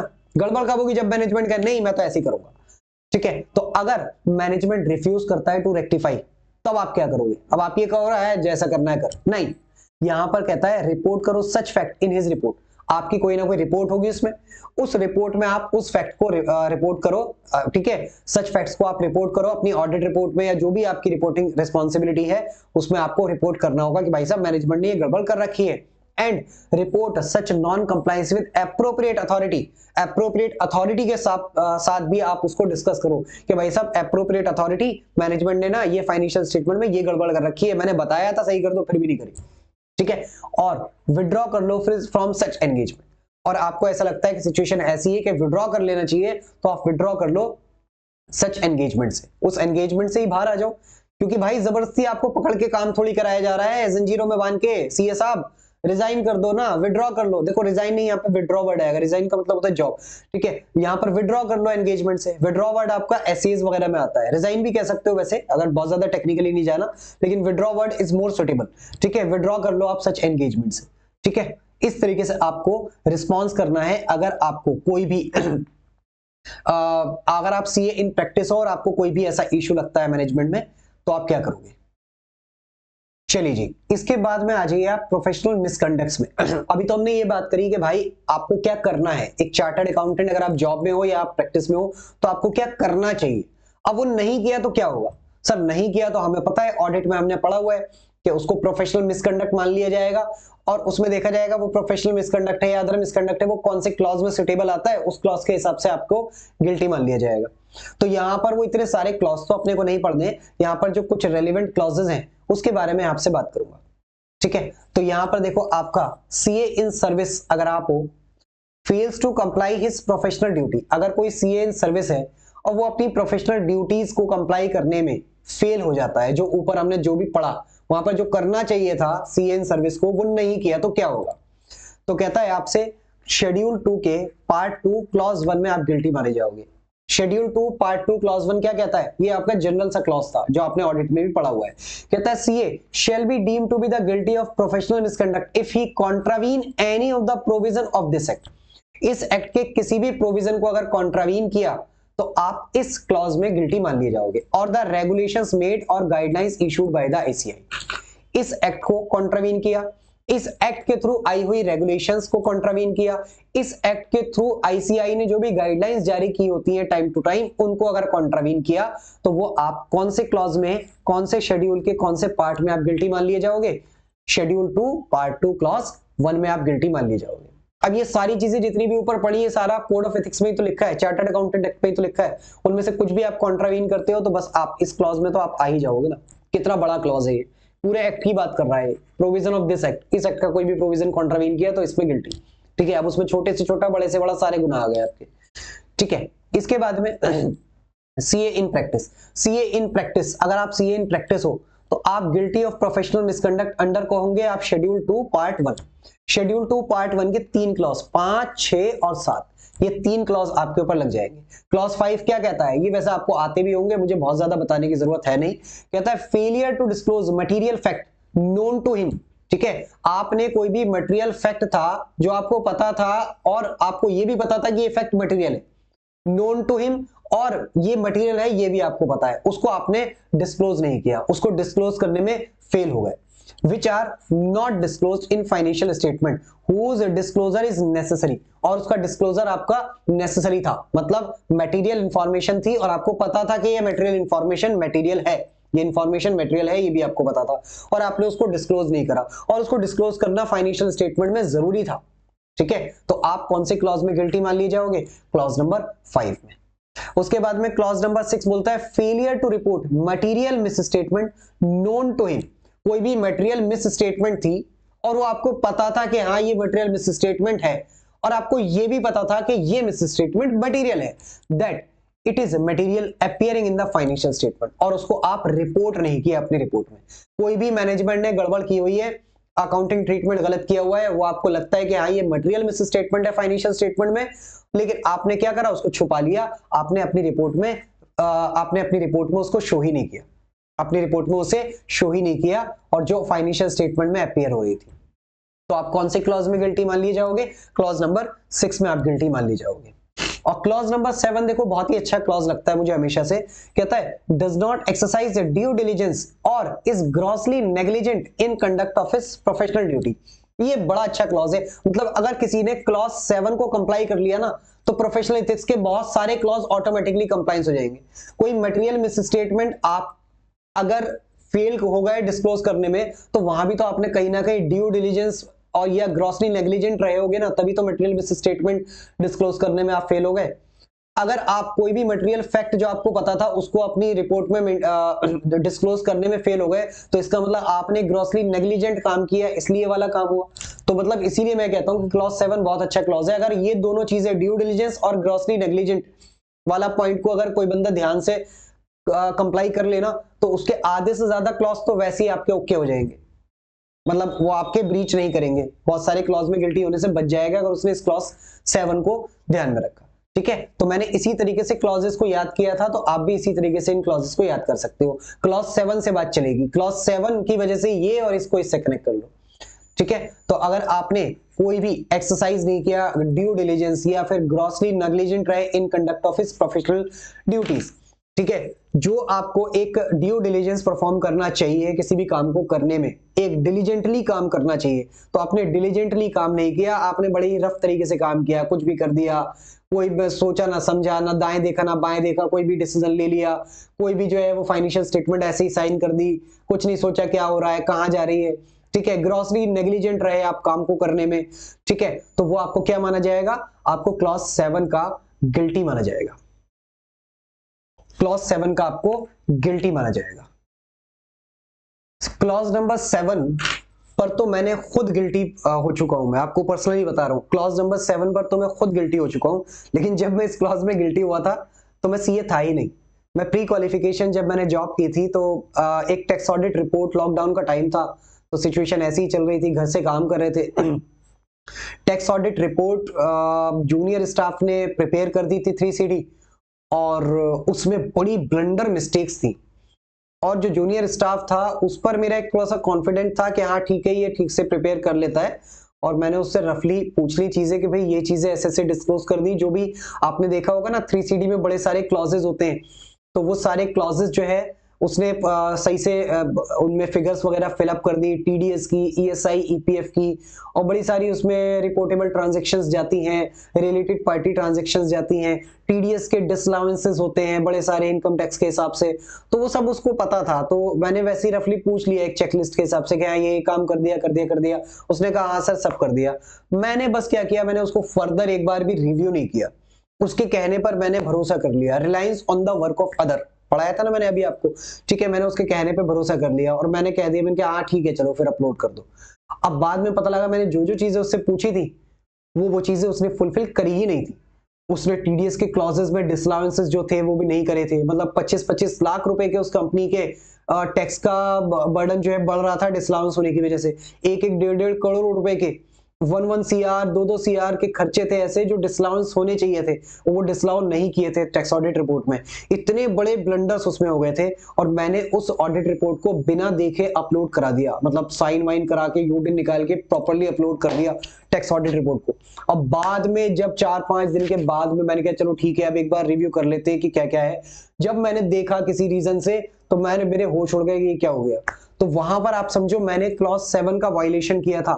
मैं अपनी प्रोफेशनल ड्यूटीज को एक्सरसाइज करने में मैंने कोई भी ड्यू डिलिजेंस वहां पे परफॉर्म नहीं किया कि भाई एक बार इसने जो टैक्स ऑडिट रिपोर्ट में फिगर्स भरी है उसकी जरा वर्किंग तो मंगा लूं कि भाई साहब आपने जो है ये कैसे कैसे दिखाया है, कितने खर्चे डिसअलाउ करे, उसका एक्सेल में कुछ वर्किंग तो बनाई होगी, जरा भेजना जूनियर साहब। उससे वो मंगाता, मैं जरा देखता कि हाँ क्या किया है। वो कुछ करा ही नहीं था, वो स्टाफ भी बड़ा जूनियर था तो पता नहीं क्या करा उसने, वो तो अलग मैटर है क्या हुआ था उसके बाद में। तो वहां पर मैंने कोई भी ड्यू डिलिजेंस अप्लाई नहीं किया और मैं ग्रॉसली नेग्लिजेंट था अपनी ड्यूटीज को परफॉर्म करने में। आप समझो कि मैं बिल्कुल ऑन रिकॉर्ड इस चीज को एक्सेप्ट कर रहा हूं। सो आई होप कि मेरे इस पर्सनल एग्जांपल को समझने के बाद में आपको क्लॉजेस याद करने में, समझने में इजी रहेगा कि हाँ किस तरीके से काम करना होता है और ये क्लॉजेस कैसे प्रैक्टिकली अप्लाई होते हैं। ठीक है जी, तो ये था हमारा चैप्टर। ये हमने जितने भी कॉन्सेप्ट से रेलिवेंट वो मैंने सारे आपको बता दिए हैं। चलिए जी, इसके बाद में अब इसके क्वेश्चंस हम देख लेते हैं। आज ये क्वेश्चंस पे तो देखो, क्वेश्चन के लिए मैंने ना इंस्टीट्यूट का जो स्टडी मटेरियल है वही मैंने ओपन कर लिया है और उसी से अपने को क्वेश्चंस देखने हैं। कुछ भी अलग से क्वेश्चंस नहीं है, जो 10-12 क्वेश्चंस हमारे इंस्टीट्यूट ने दिए हुए वही अपने को देखना है। ठीक है, आ जाइए इंस्टीट्यूट के क्वेश्चन नंबर 1 पे।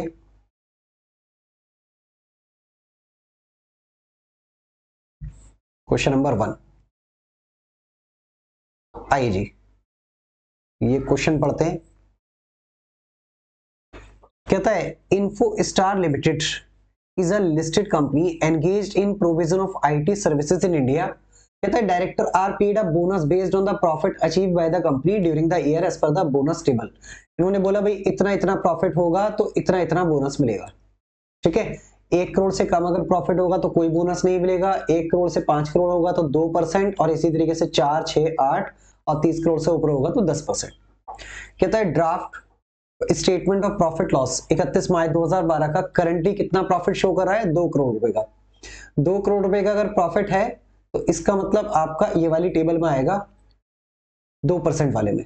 ठीक है, आगे क्या बोलता है। कहता है on 25 March 2012 Infostar sold a land located adjacent to its head office to a third party Just Limited for a consideration of 40 crore.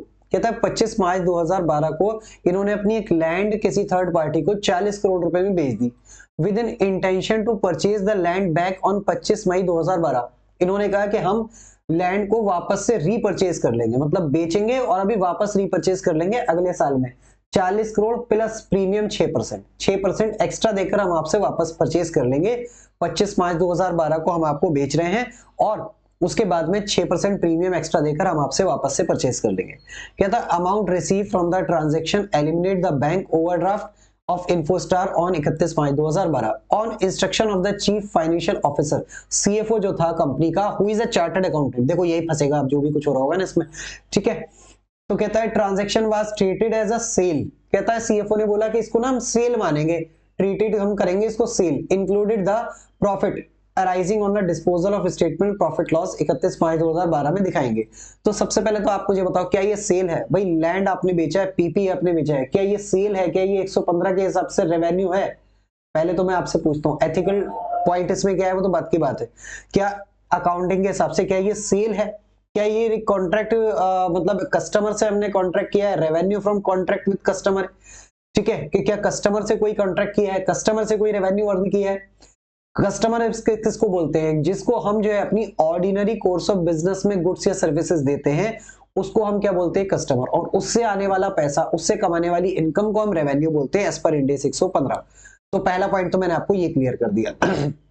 CFO साहब जो है गलत बोल रहे हैं। आगे कहता है discuss ethical and accounting implication.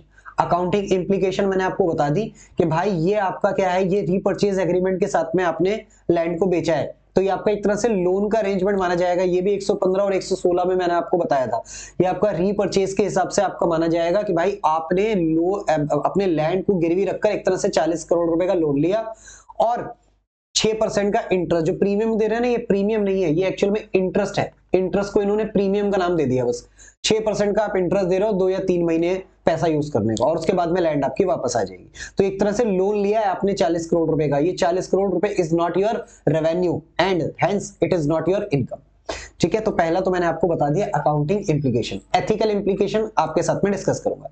कहता है of the above issue with respect to the chartered accountant in service referring to the relevant Ind AS. Relevant Ind AS का तो मैंने आपको बता दिया, इंडेस 115 के हिसाब से आप बता दोगे भाई ये आपका रेवेन्यू नहीं है साहब, ये आपने कंट्रोल ही ट्रांसफर नहीं किया, और कंट्रोल ट्रांसफर करना तो बहुत बात की बात है, ये तो आपका रेवेन्यू है ही नहीं, क्योंकि यहाँ पे तो कंट्रोल ट्रांसफर नहीं हुआ है, और ये आपका ऑर्डिनरी कोर्स ऑफ गुड्स में, ऑर्डिनरी कोर्स ऑफ बिजनेस में थोड़ी आपने लैंड बेची है। लैंड बेचना इज नॉट योर बिजनेस। ये वाली बात कैसे पता लगी? उसने ऊपर बता दिया ना मुझे, प्रोविजन ऑफ आईटी सर्विस, आपकी इंफॉर्मेशन टेक्नोलॉजी आईटी सर्विस की, आईटी सेक्टर की कंपनी है, आप लैंड बेच रहे हो, लैंड बेचना is not your ordinary course of business, ठीक है। तो हम क्या बोलेंगे इसको, क्या है भाई ये आपका ऑर्डिनरी कोर्स ऑफ बिजनेस में है ही नहीं, ठीक है, तो रेवेन्यू तो आएगा ही नहीं। और दूसरी बात ये कि आपका इनकम ही नहीं है, तो आपने लोन लिया है अपनी लैंड को गिरवी रख के। इन सब्सटेंस अगर देखें तो ये था आपका अकाउंटिंग इम्प्लीकेशन। इसके बाद में अब आ जाइए एथिकल इशू किसमें क्या है। देखो एथिकल इशू तो बड़ा है ना, एथिकल इश्यूज में क्या है, कहते हैं chartered accountant required to comply the fundamental principles, ठीक है, दिस इंक्लूड्स इंटीग्रिटी। इंटीग्रिटी को इन्होंने क्या करा, इंटीग्रिटी को ताक पे रख दिया। इन्होंने ये ऑनेस्ट नहीं रहे डीलिंग करने में, प्रोफेशनल जजमेंट लगाने में ये ऑनेस्ट नहीं रहे, बाइस जजमेंट इन्होंने ले लिया, अपने हिसाब से अकाउंटिंग ट्रीटमेंट इन्होंने कर लिया, ताकि इनको डायरेक्टर्स को बोनस वगैरह ज्यादा मिल जाएगा फिर, क्योंकि प्रॉफिट बढ़ जाएगा तो प्रॉफिट के हिसाब से बोनस का परसेंटेज बढ़ जाएगा, ठीक है। तो ये सारी चीजें हमने बतानी पड़ेगी। कहता है effect of the accounting is sale just because the year end merely to improve the profit. अब ये क्या कर रहे हैं, 31/5 से पहले सेल दिखा दिया, ताकि मार्च वाली जो सेल की फिगर है वो बढ़ जाएगी, प्रॉफिट बढ़ जाएगा, उसके बाद वापस से परचेज कर लेंगे। तो ये तो साफ पता लग रहा है कि आपको अपनी सिर्फ क्या करना है, अपनी कैश पोजीशन को बेटर दिखाना है और अपने रेवेन्यू और प्रॉफिट को बढ़ाना है, और इसको हम क्या बोलते हैं, window dressing, which is not honest. Honest नहीं है, as it does not present actual performance और position of the Infostar Limited, ठीक है। तो ये चीज आप प्रॉपर लिखकर आओगे। इतना सारा नहीं लिखना है, ठीक है, इतना सारा नहीं लिखना है, इतना आप नहीं लिखोगे, 4 नंबर का क्वेश्चन आएगा, आपको मुश्किल से 4-5 पॉइंट्स में अपनी बात को खत्म कर देना है। 4-5 पॉइंट्स को थोड़ा थोड़ा 2-2 3-3 लाइन में एक्सप्लेन भी कर दोगे तो काम बन जाएगा, ठीक है। अब यहां पर जो है कहेंगे भाई साहब सीएफओ साहब ने ना प्रोफेशनल बिहेवियर भी नहीं दिखाया अपना, रेलिवेंट लॉज एंड रेगुलेशन जो भी आपका फाइनेंशियल रिपोर्टिंग फ्रेमवर्क था उसको आपको कंप्लाई करना था, ये भी तो आपकी रिस्पॉन्सिबिलिटी थी, कहां करा आपने। इंडेस बोलता है कि सेल नहीं है, आप कह रहे हो सेल दिखा देते, ठीक है, तो आपने कहां फाइनेंशियल रिपोर्टिंग फ्रेमवर्क को कंप्लाई किया, ठीक है। इसके बाद में देखो अब फाइनली क्या होगा आपका, in such case he is subject to the professional misconduct clause 1 part 2 second schedule, ठीक है, वही वाला कि भाई आपने इस पूरे एक्ट के किसी भी प्रोविजन को, गाइडलाइंस को, शेड्यूल को कोई भी अगर आपने तोड़ा है, कोई भी कॉन्ट्रावीन किया है, तो आप इस क्लॉज में गिल्टी ऑफ प्रोफेशनल मिसकंडक्ट माने जाओगे, भले ही आप प्रैक्टिस में हो या ना हो, ठीक है। Contravene the provision of the act. ठीक है जी। इसके बाद आ जाइए आप क्वेश्चन नंबर 2।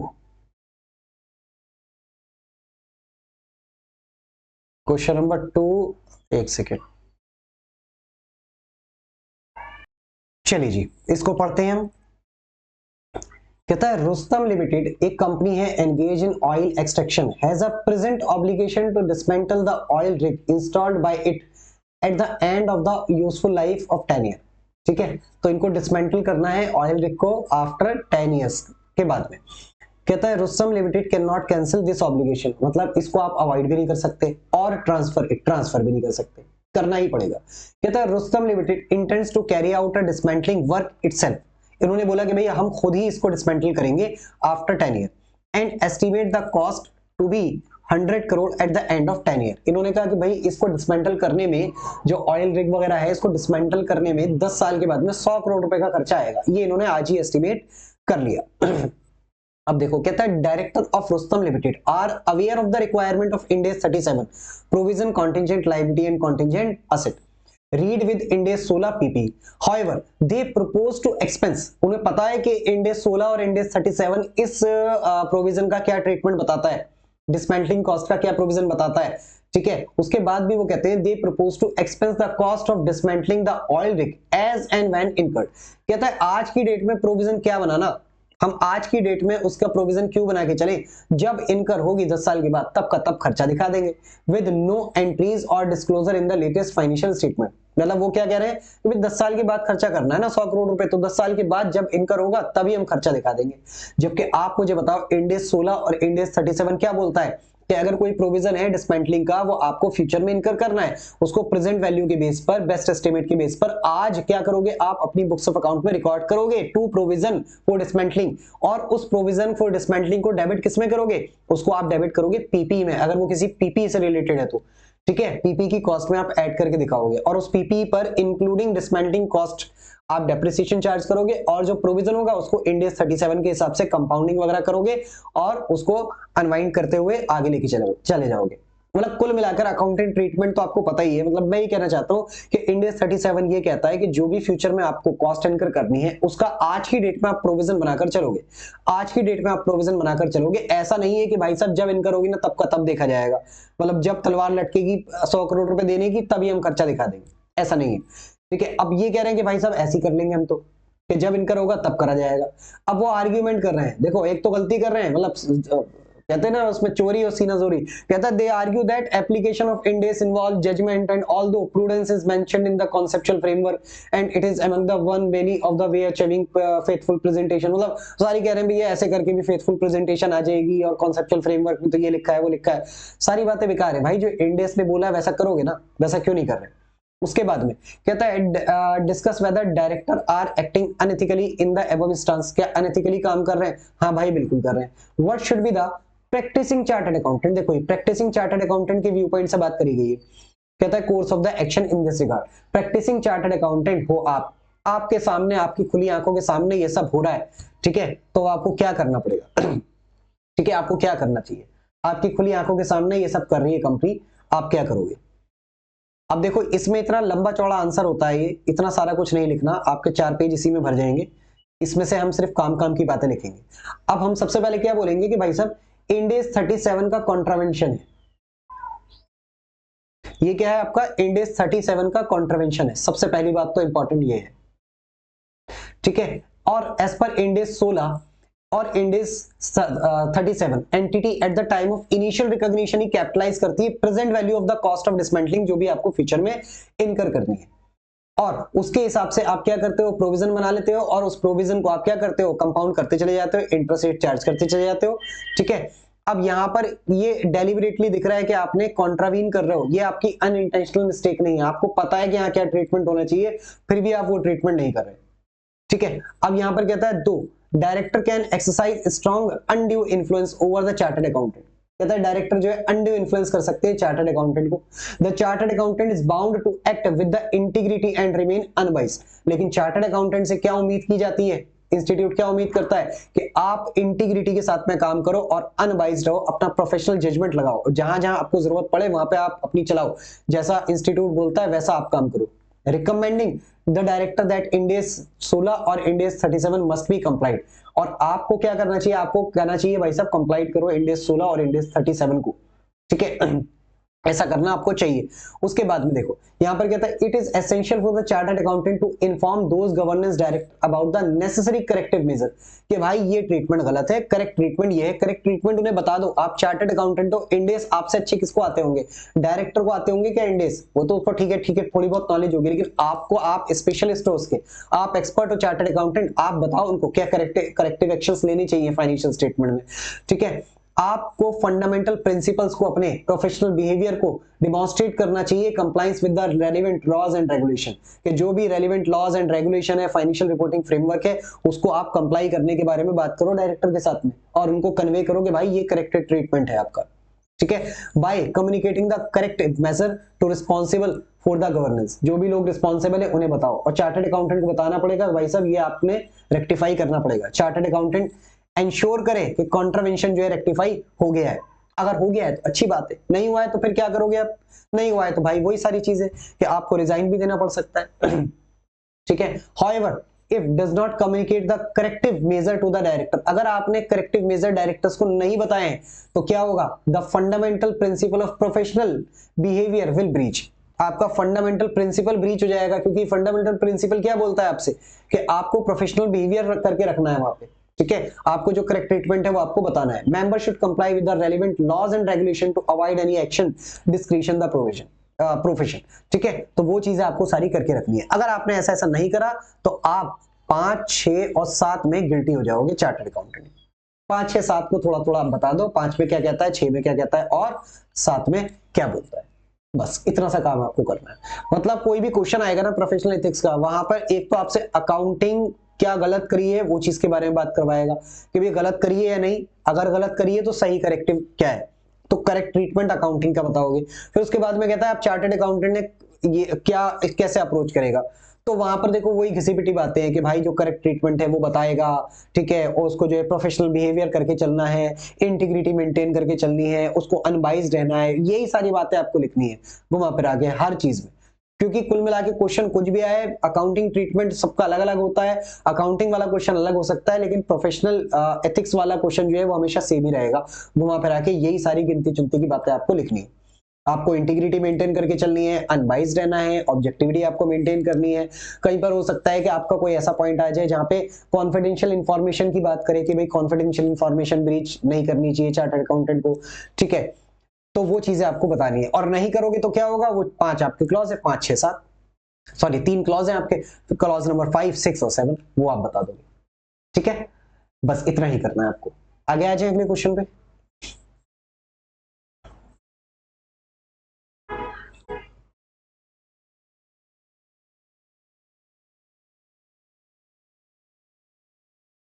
क्वेश्चन नंबर 3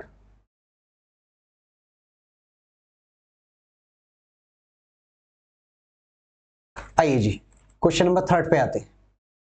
आइए जी इसको रीड करते हैं। कहता है Alap limited directors feel that company need significant injection of capital in order to modernise plant equipment of the company has been promised firm order if it can produce goods international standard, मतलब कुल मिला के इन्हें capital चाहिए।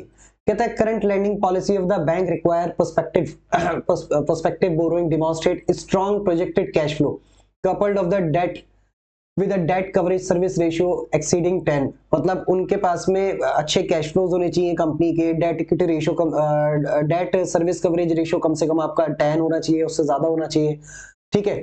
अब यहां पर कहते हैं current projected statement of cash flow does not satisfy the bank criteria for lending, ठीक है। अब करंट कैश फ्लो का जो सिचुएशन है उनकी करंट सिचुएशन के हिसाब से वो उनका लैंडिंग का क्राइटेरिया फुलफिल नहीं करता है कंपनी, जिसके थ्रू बैंक उनको लोन दे दे। लेकिन इन्होंने बोला director have told the bank, director ने बैंक से बोला company is in excellence financial position, company की फाइनेंशियल पोजीशन जो है बहुत बढ़िया है, और financial result and cash flow projection will meet the criteria of the and the chartered accountant will submit the report to this effect shortly. इन्होंने बोला कि भाई साहब चार्टर्ड अकाउंटेंट ना आपको रिपोर्ट सबमिट कर देगा जिसमें आपका क्राइटेरिया मैच होता हुआ आपको दिख जाएगा, ठीक है, हमारी तो फाइनेंशियल पोजीशन बिल्कुल बढ़िया है, जबकि एक्चुअल में ऐसी है नहीं। लेकिन चार्टर्ड अकाउंटेंट से डायरेक्टर ने क्या बोला कि भैया सबमिट कर दो रिपोर्ट्स वगैरह, जिसमें हम क्राइटेरिया क्लासीफाई करते हुए दिख जाए, ठीक है, फुलफिल करते हुए दिख जाए, ऐसा उन्होंने बोल दिया। अब चार्टर्ड अकाउंटेंट देखो गलत इंफॉर्मेशन दे रहा है, ठीक है, आगे का क्वेश्चन पढ़ लेंगे, लेकिन मैं थोड़ी सी बात आपसे करना चाह रहा हूँ। चार्टर्ड अकाउंटेंट जो है गलत इंफॉर्मेशन दे रहा है, एक्चुअल में तो पोजीशन वो है नहीं, एलिजिबल है नहीं हम लोन के लिए, लेकिन फाइनेंशियल इंफॉर्मेशन रॉन्ग प्रोवाइड करेगा बैंक को, गलत फाइनेंशियल इंफॉर्मेशन प्रोवाइड करेगा जिससे कि हम लोन लेने के लिए एलिजिबल हो जाए, ठीक है।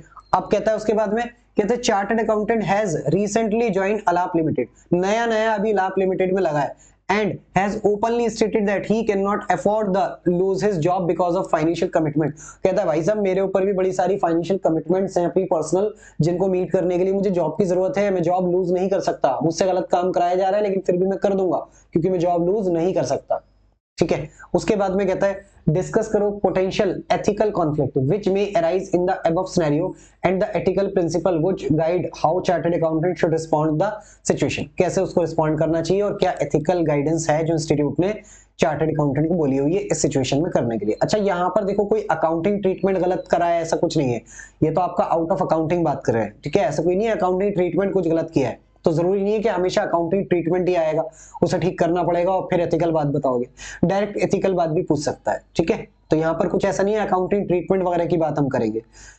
अब यहाँ पर देखो आंसर कहता है यहाँ पर गिवन सिचुएशन में आपके कॉन्फ्लिक्ट ऑफ इंटरेस्ट है, pressure to obtain finance and chartered accountant personal circumstances.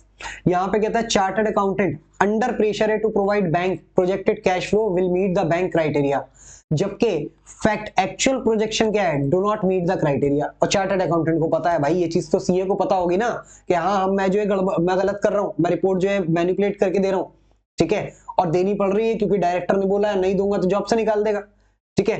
तो कहता है chartered accountant financial circumstances mean he can not lose his job, ethical and professional standard require chartered accountant at odds and pressure of his personal circumstances.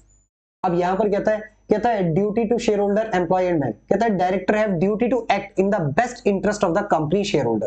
भाई director की क्या responsibility होती है, company के shareholder के respect में best उनके interest में काम करना, and employees and the duty to present fairly any information to the bank may rely on, ठीक है, बैंक को भी फेयर इंफॉर्मेशन देना जिसके बेस पर वो रिलाई कर सके और हमें लोन देने का डिसीजन वो अनबाइस तरीके से बिल्कुल साउंड जजमेंट ले सके।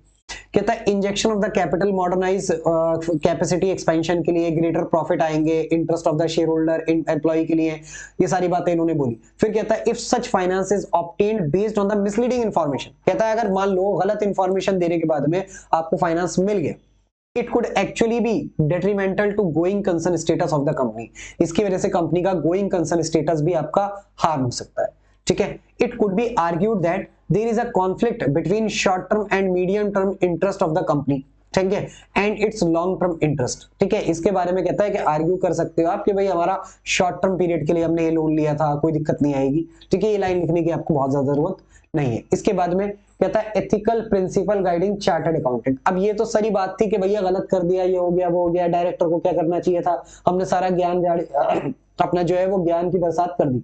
उसके बाद में अब देखो यहाँ पर चार्टर्ड अकाउंटेंट को क्या करना चाहिए था, तो देखो जो बोल्ड वाले वर्ड है सिर्फ वो पढ़ूंगा।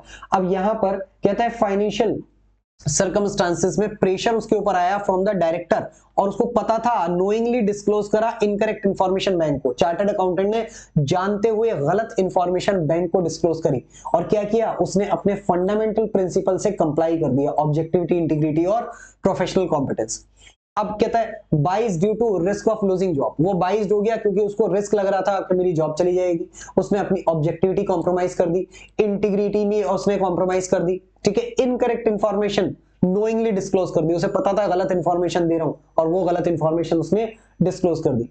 Professional competence require accountant to prepare cash flow projection best of his judgement. अब प्रोफेशनल कॉम्पिटेंस क्या कहता था कि भाई तुम्हारे पास जो प्रोफेशनल नॉलेज है, जो आपने अटेन की हुई है, मेंटेन की हुई है, उसके हिसाब से आप बेस्ट प्रोफेशनल जजमेंट लो कि भाई क्या कैश फ्लो प्रोजेक्शंस होने चाहिए आपके प्रोफेशनल जजमेंट के हिसाब से, वो आपको देने चाहिए थे।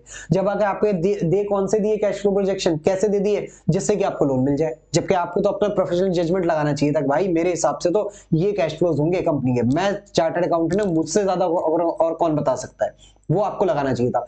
लेकिन आप क्या बन गए, आप जो है डायरेक्टर के पिट्ठू बन गए, उसने जैसा बोल दिया वैसा आपने कर दिया, ठीक है। which would not be the case if the projection showed more positive than actually anticipated. Actual anticipated था, उससे ज्यादा पॉजिटिव आपने दिखा दिया, ठीक है जी। एप्रोप्रिएट एक्शन, अब आते हैं जी एप्रोप्रिएट एक्शन के बारे में। कहता है appropriate action, chartered accountant faces immediate ethical dilemma. अब वो इमीडिएट एथिकल डिलेमा में आ गया, and must apply his moral and ethical judgement. अब उसको अपना मोरल और एथिकल जजमेंट लगाना चाहिए। As a professional he is responsible presenting the truth. अब वो प्रोफेशनल है, वो रिस्पॉन्सिबल है कि ट्रूथ को प्रेजेंट करे, and not indulged in creative accounting owing to pressure.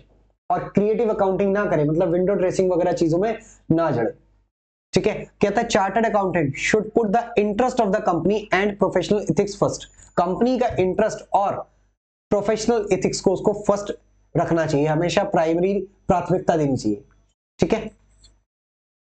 अब देखो इसके बाद में सारी वही बातें इन्होंने लिखी हैं कि भैया चार्टर्ड अकाउंटेंट को being adviser of the director he must prevent deliberately misrepresentation to the bank, ये सब नहीं करना चाहिए, ठीक है। No matter what consequently personally उसके साथ में क्या होगा उसको ध्यान नहीं रखना चाहिए, ठीक है। अब वो अनड्यू इन्फ्लुएंस में नहीं आना चाहिए। It is suggested that chartered accountant communicate करे डायरेक्टर को कि भैया सही जो है कैश फ्लो प्रोजेक्शन जो है वो आप सबमिट करो बैंक को, गलत वाली मत करो, ये सब एडवाइस उसको देनी चाहिए, ठीक है। करेक्टिव एक्शन लेने के लिए कहना चाहिए, ठीक है। Knowing providing incorrect information professional misconduct होगा, ठीक है।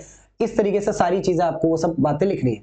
अगर आपने फिर उसके बाद में भी इनकरेक्ट इंफॉर्मेशन सबमिट कर दी तो क्या होगा, he would be subject to professional misconduct, clause 1 part 2 second schedule, ठीक है। और वो क्या कहता है कि अगर आपने कोई भी कॉन्ट्रावीन किया इस एक्ट का, इसमें दी हुई गाइडलाइंस का, इसमें दिए हुए शेड्यूल्स वगैरह का, कोई भी अगर आपने मिसकंडक्ट किया रेगुलेशंस वगैरह का, तो आप क्या मान लिए जाओगे, प्रोफेशनल मिसकंडक्ट मान लिया जाएगा, ठीक है। तो आगे की बातें देखो घुमा फिरा के वही होती है सारी, इसलिए मैंने बहुत ज्यादा डिटेल में नहीं पढ़ाया, जो आपको ऑलरेडी पता है कि भैया करेक्टिव एक्शन लेने के लिए बोलेगा डायरेक्टर से कि डायरेक्टर आप जो है करेक्ट इंफॉर्मेशन दो, इनकरेक्ट मत दो, ठीक है।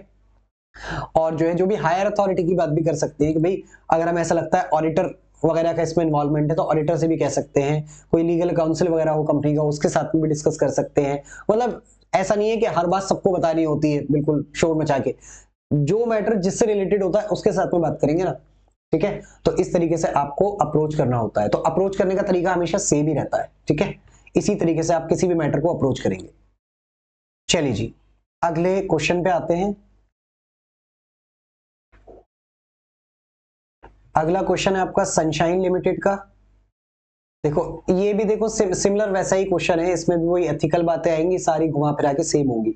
करेक्ट अकाउंटिंग ट्रीटमेंट क्या होता है वो आपको ऑलरेडी पता है, ये मैं आपको देता हूं होमवर्क। देखो इसमें ना क्या बोल रहा है, इसमें कह रहा है देखो यहां से पढ़ो, director along with the CFO company who is a chartered accountant are considering entering into a fresh 5 years lease agreement but as a concerned about the negative impact of any potential lease agreement above mentioned convenient, ठीक है। accordingly the director and CFO propose that lease agreement to be drafted in such a way that it is a series of 6 10-month leases rather than a single 5-year lease in order to utilize the short term lease exemption।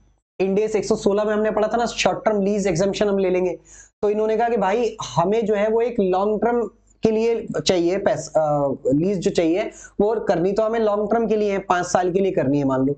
तो इन्होंने कहा कि हम agreement कुछ इस तरीके से करते हैं कि हम हर बार जो है वो एक छोटी छोटी लीज कर लिया करेंगे, ठीक है। हर बार जो है 12 महीने से कम की लीज कर लिया करेंगे, 12 महीने से कम के 5-6 एग्रीमेंट्स कर लेते हैं, और ताकि हम शॉर्ट टर्म लीज का एग्जम्पशन ले सके, ताकि हमें इंडेस 116 ना लगाना पड़े। अब चार्टर्ड अकाउंटेंट के होते हुए आप क्या करोगे इस सिचुएशन में, भाई यहां पर भी वही चीज है कि आप कहीं ना कहीं मिस यूज कर रहे हो आप उसको, जो एक्चुअल फैक्ट है कि भैया लीज की आपको नहीं मिलनी चाहिए थी आपको लीज की एग्जेम्पशन ऐसे में नहीं मिलनी चाहिए थी, क्योंकि इन सब्सटेंस वो एक लॉन्ग टर्म लीज है, ठीक है। और आप को ऐसा करा जा रहा है, मतलब आप मिस रिप्रेजेंटेशन कर रहे हो फैक्ट्स का, और कहीं ना कहीं आप फाइनेंशियल रिपोर्टिंग फ्रेमवर्क जो इंड एस है उसकी जो कंप्लायंस है वो प्रॉपरली नहीं कर रहे हो, तो वही सारी बातें यहाँ पर भी लिखी जाएंगी। ठीक है, तो ये आप एक बार रीड कर लेना, समझ में आ जाएगा, कोई इशू की बात नहीं है। क्वेश्चन नंबर 5, आइए जी पढ़ते हैं। कहता है Agastya Limited is a listed company engaged in manufacturing automotive spare part. Company is preparing the financial statement for the year ended 31 March 2013. Director of Agastya Limited are entitled incentive based on the operating profit margin of the company. You have been appointed as a consultant to advise the preparation of financial statement and you notice the following issue. मतलब आप job नहीं करते हो, आप consultant हो, मतलब CA in practice हो एक तरह से, तो आपको अकाउंटिंग ट्रीटमेंट के लिए एडवाइजर के तौर पे हायर किया है। कहता है 1 अप्रैल 2012 Agastya limited defined benefit pension scheme was amended to increase the pension entitlement from 12% of the final salary to 18.5% of the final salary। इन्होंने जो है वो स्कीम को अमेंड कर दिया कि भाई हम जो रिटायरमेंट बेनिफिट देंगे, ठीक है, वो हम क्या कर रहे हैं, पेंशन बेनिफिट जो देंगे वो हम 12% ऑफ द फाइनल सैलरी देते थे अभी तक, अब लेकिन हम 18.5% ऑफ द फाइनल सैलरी देंगे। कहता है this amendment was due to salary cuts made on account of pandemic, मतलब जो भी रीजन था उससे मतलब नहीं हमें। कहता है chartered accountant has shown such increase in the pension entitlement 85 crore under the head employee benefit forming part of the operating profit, और इन्होंने ये अपना एम्प्लॉय बेनिफिट में खर्चा बुक कर लिया। ठीक है, जो भी आपका 85 करोड़ रुपए का खर्चा बढ़ा होगा। कहता है director are unhappy with this presentation, कहता है कि ऐसा मत करो। डायरेक्टर कहते हैं इस 85 करोड़ रुपए को एम्प्लॉइज बेनिफिट में मत दिखाओ। कहता है they believe that pension scheme is not integral of the operation of the company since it is paid post retirement employ and thus insist that presentation would be misleading, और वो ये कहते हैं ऐसा करके तो मिसलीडिंग हो जाएगा। आगे misleading in computing the operating profit loss, कहता है ये ऑपरेटिंग प्रॉफिट में नहीं आना चाहिए क्योंकि ऑपरेटिंग खर्चा नहीं है ना ये आपका, आप पेंशन वगैरह दे रहे हो तो ये आपके करंट ऑपरेशन से रिलेटेड नहीं है। ऑपरेटिंग प्रॉफिट में की कैलकुलेशन में अगर आप इसको कंसीडर कर लोगे तो ये तो आपका क्या हो जाएगा, मिसलीडिंग हो जाएगा, ऐसा डायरेक्टर कह रहे हैं। ठीक है, अकॉर्डिंगली डायरेक्टर कहते हैं कि भाई साहब प्रपोज करते हैं a change in accounting policy so that all such gains and losses on pension scheme would be recognised under other comprehensive income. ये कहते हैं कि अदर कॉम्प्रिहेंसिव इनकम में हम इसको लेके जाएंगे। ठीक है, ये जो भी चेंजेस हुए हैं इनको हम कहां लेके जाएंगे, अदर कॉम्प्रिहेंसिव इनकम में लेके जाएंगे। कहता है director believe that this policy choice will make the financial statement more consistent understandable, thereby justifying the same ground on fair presentation as defined in the framework। कहता है pension scheme Augusta limited currently in deficit. कहता है discuss करो ethical and accounting implication of the above issue referring the relevant Ind AS, और आपको बताना है कि भाई कहां पर क्या गड़बड़ हो गई। तो आप इसमें क्या करोगे, आप सारा अकाउंटिंग पॉलिसी के बारे में बताओगे इंडेस 8 के हिसाब से कि भाई अकाउंटिंग पॉलिसी का मतलब क्या होता है, अकाउंटिंग पॉलिसी चेंज करते हैं तो कैसे करते हैं, रिट्रोस्पेक्टिव करनी होती है। ठीक है, उसके बाद में इंडेस 19 क्या कहता है, ऑल गेन्स और losses as defined benefit pension scheme to be recognised in profit loss except for the retirement component relating to plan asset and defined benefit obligation. ये सब कहां जाते हैं, आपके प्रॉफिट लॉस में जाते हैं।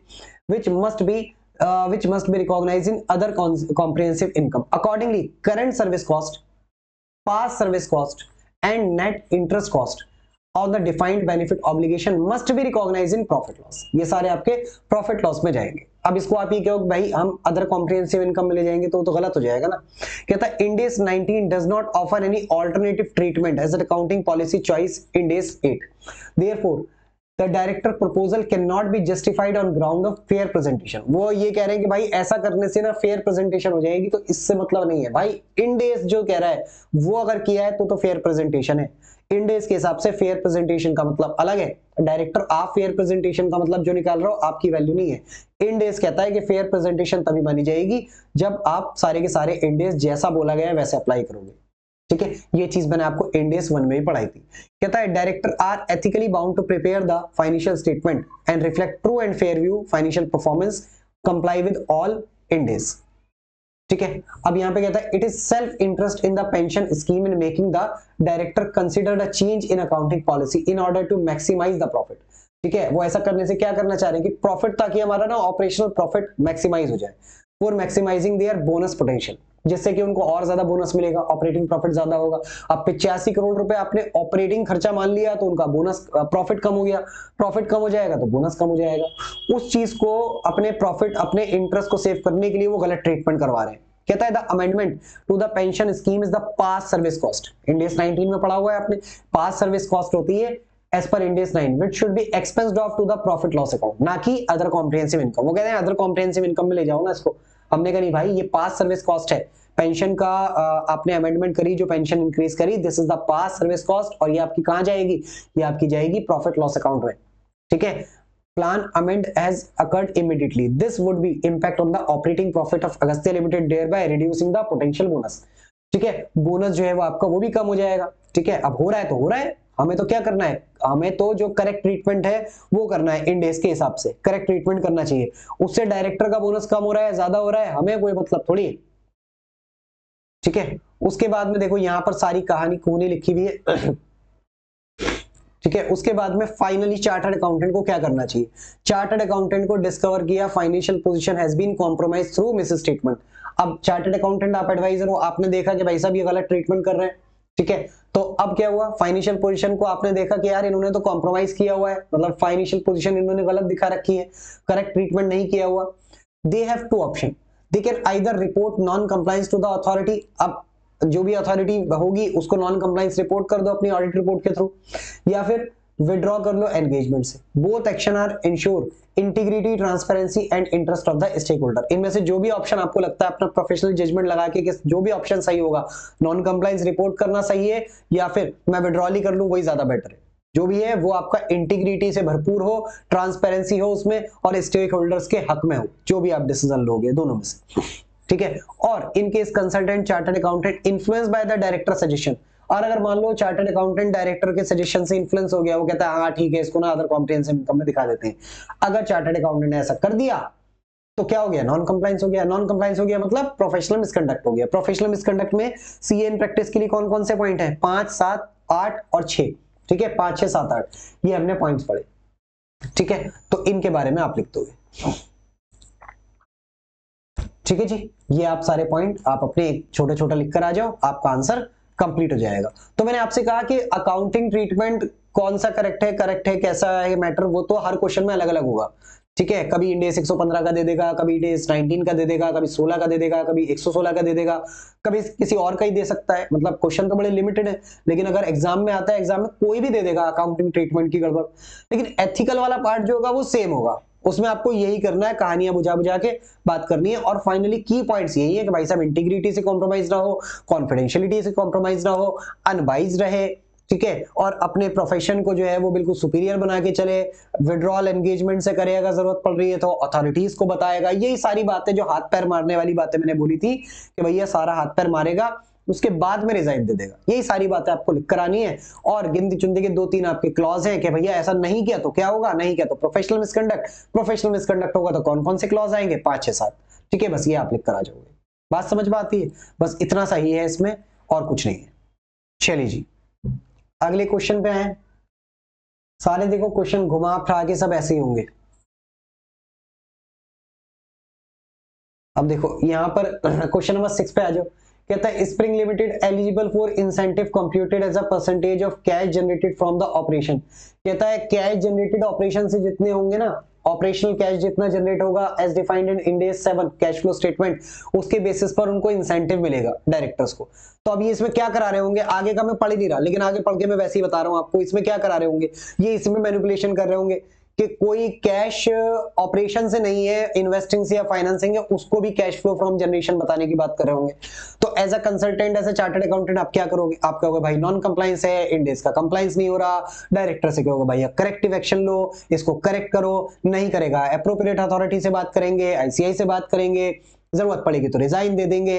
अगर ऐसा नहीं करा तो हमारे ऊपर क्या लग जाएगा, हमारे ऊपर क्लॉजेस लग जाएंगे, प्रोफेशनल मिसकंडक्ट मान ली जाएंगे, क्लॉज 1 के, क्लॉज 5, 6, 7, यही चीजें घूमेंगी। बिल्कुल सर, तो मैंने आपसे कहा कि आपका होमवर्क है। ठीक है, देखो यहां पर एक बार मैं पढ़ा भी दूं। कहता है in order to meet the cash requirement director planning to dispose of underutilised equipment as an investing director opine that since cash generated from the sale of such equipment investment would be used for the operation. Inflow of such sale would be presented in the statement of cash flow under operation.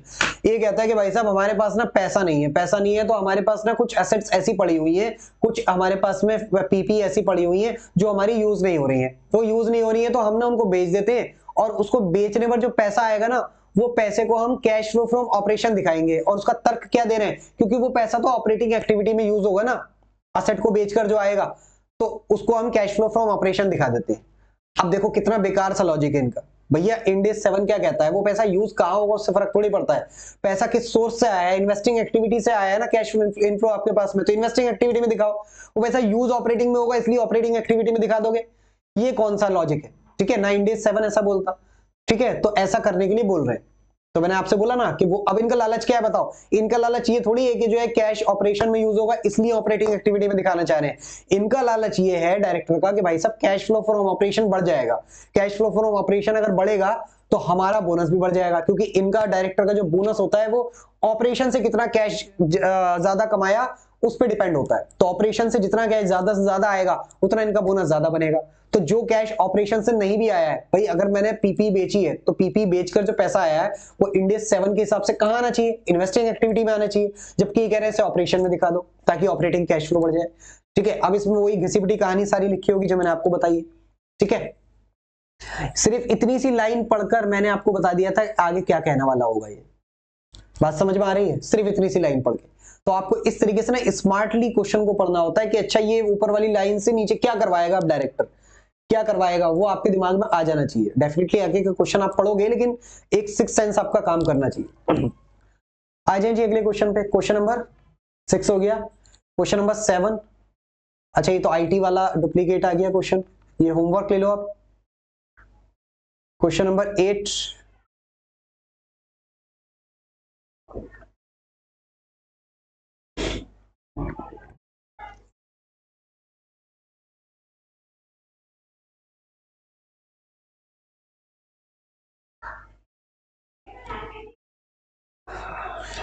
Question number अगला,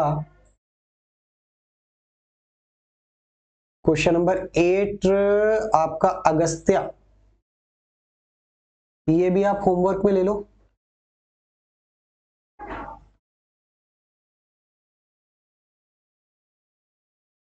ठीक है जी, question number 8 आपका homework में आ जाएगा। उसके बाद में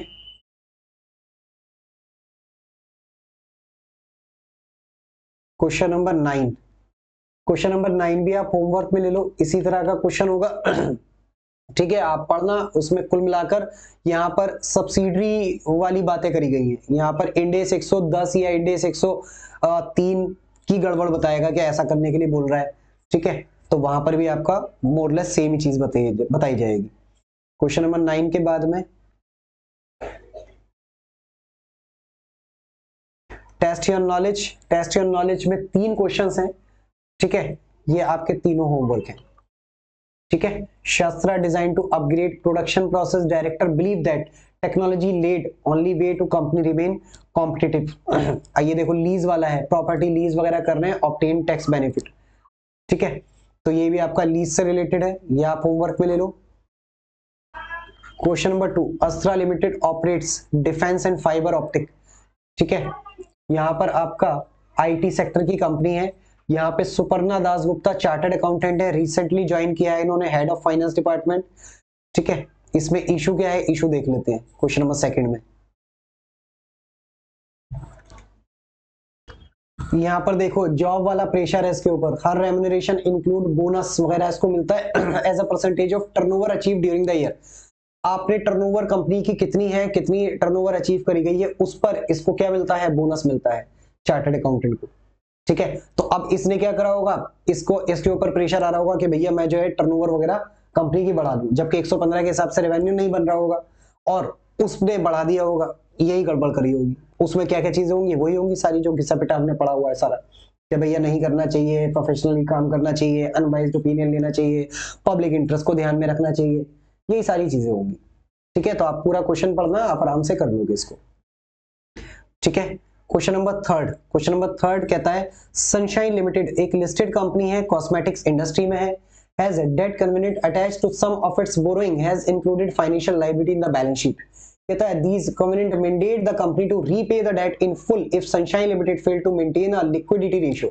ठीक है, तो जो लोन वगैरह इन्होंने मिला हुआ था उसमें कोई एक कंडीशन थी कि भाई आपने जो है वो लिक्विडिटी रेशियो एक मेंटेन करके रखना है, अगर वो आपने मेंटेन नहीं करा तो आपका जो है वो कंडीशन ब्रीच हो जाएगी, लोन आपको देना पड़ेगा। Operating margin above specified limit.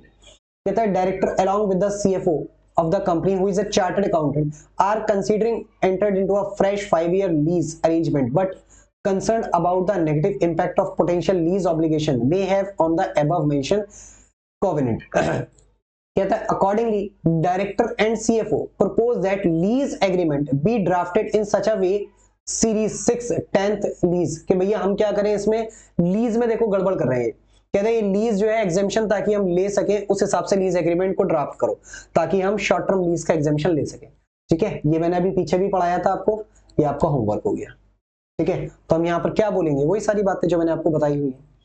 ठीक है जी, तो इसी के साथ में हमने सारे क्वेश्चंस जो हैं वो देख लिए हैं, कुछ क्वेश्चंस मैंने आपको कराए हैं, कुछ क्वेश्चंस मैंने आपको ओरली एक बार समझा दिए, क्योंकि वो सिमिलर सी बातें हैं सारी, कोई उसमें नई बात निकल के नहीं आएगी, आप पढ़ेंगे सब समझ में आ जाएगा। कॉन्टेक्स्ट मैंने आपको इसको पूरे चैप्टर को पढ़ने का आपको समझा ही दिया है, तो ये चैप्टर आपका कंप्लीट होता है। इसी के साथ में इस वीडियो को भी कंप्लीट करते हैं और मिलते हैं आपसे नेक्स्ट लेक्चर में। तब तक के लिए thank you and bye bye.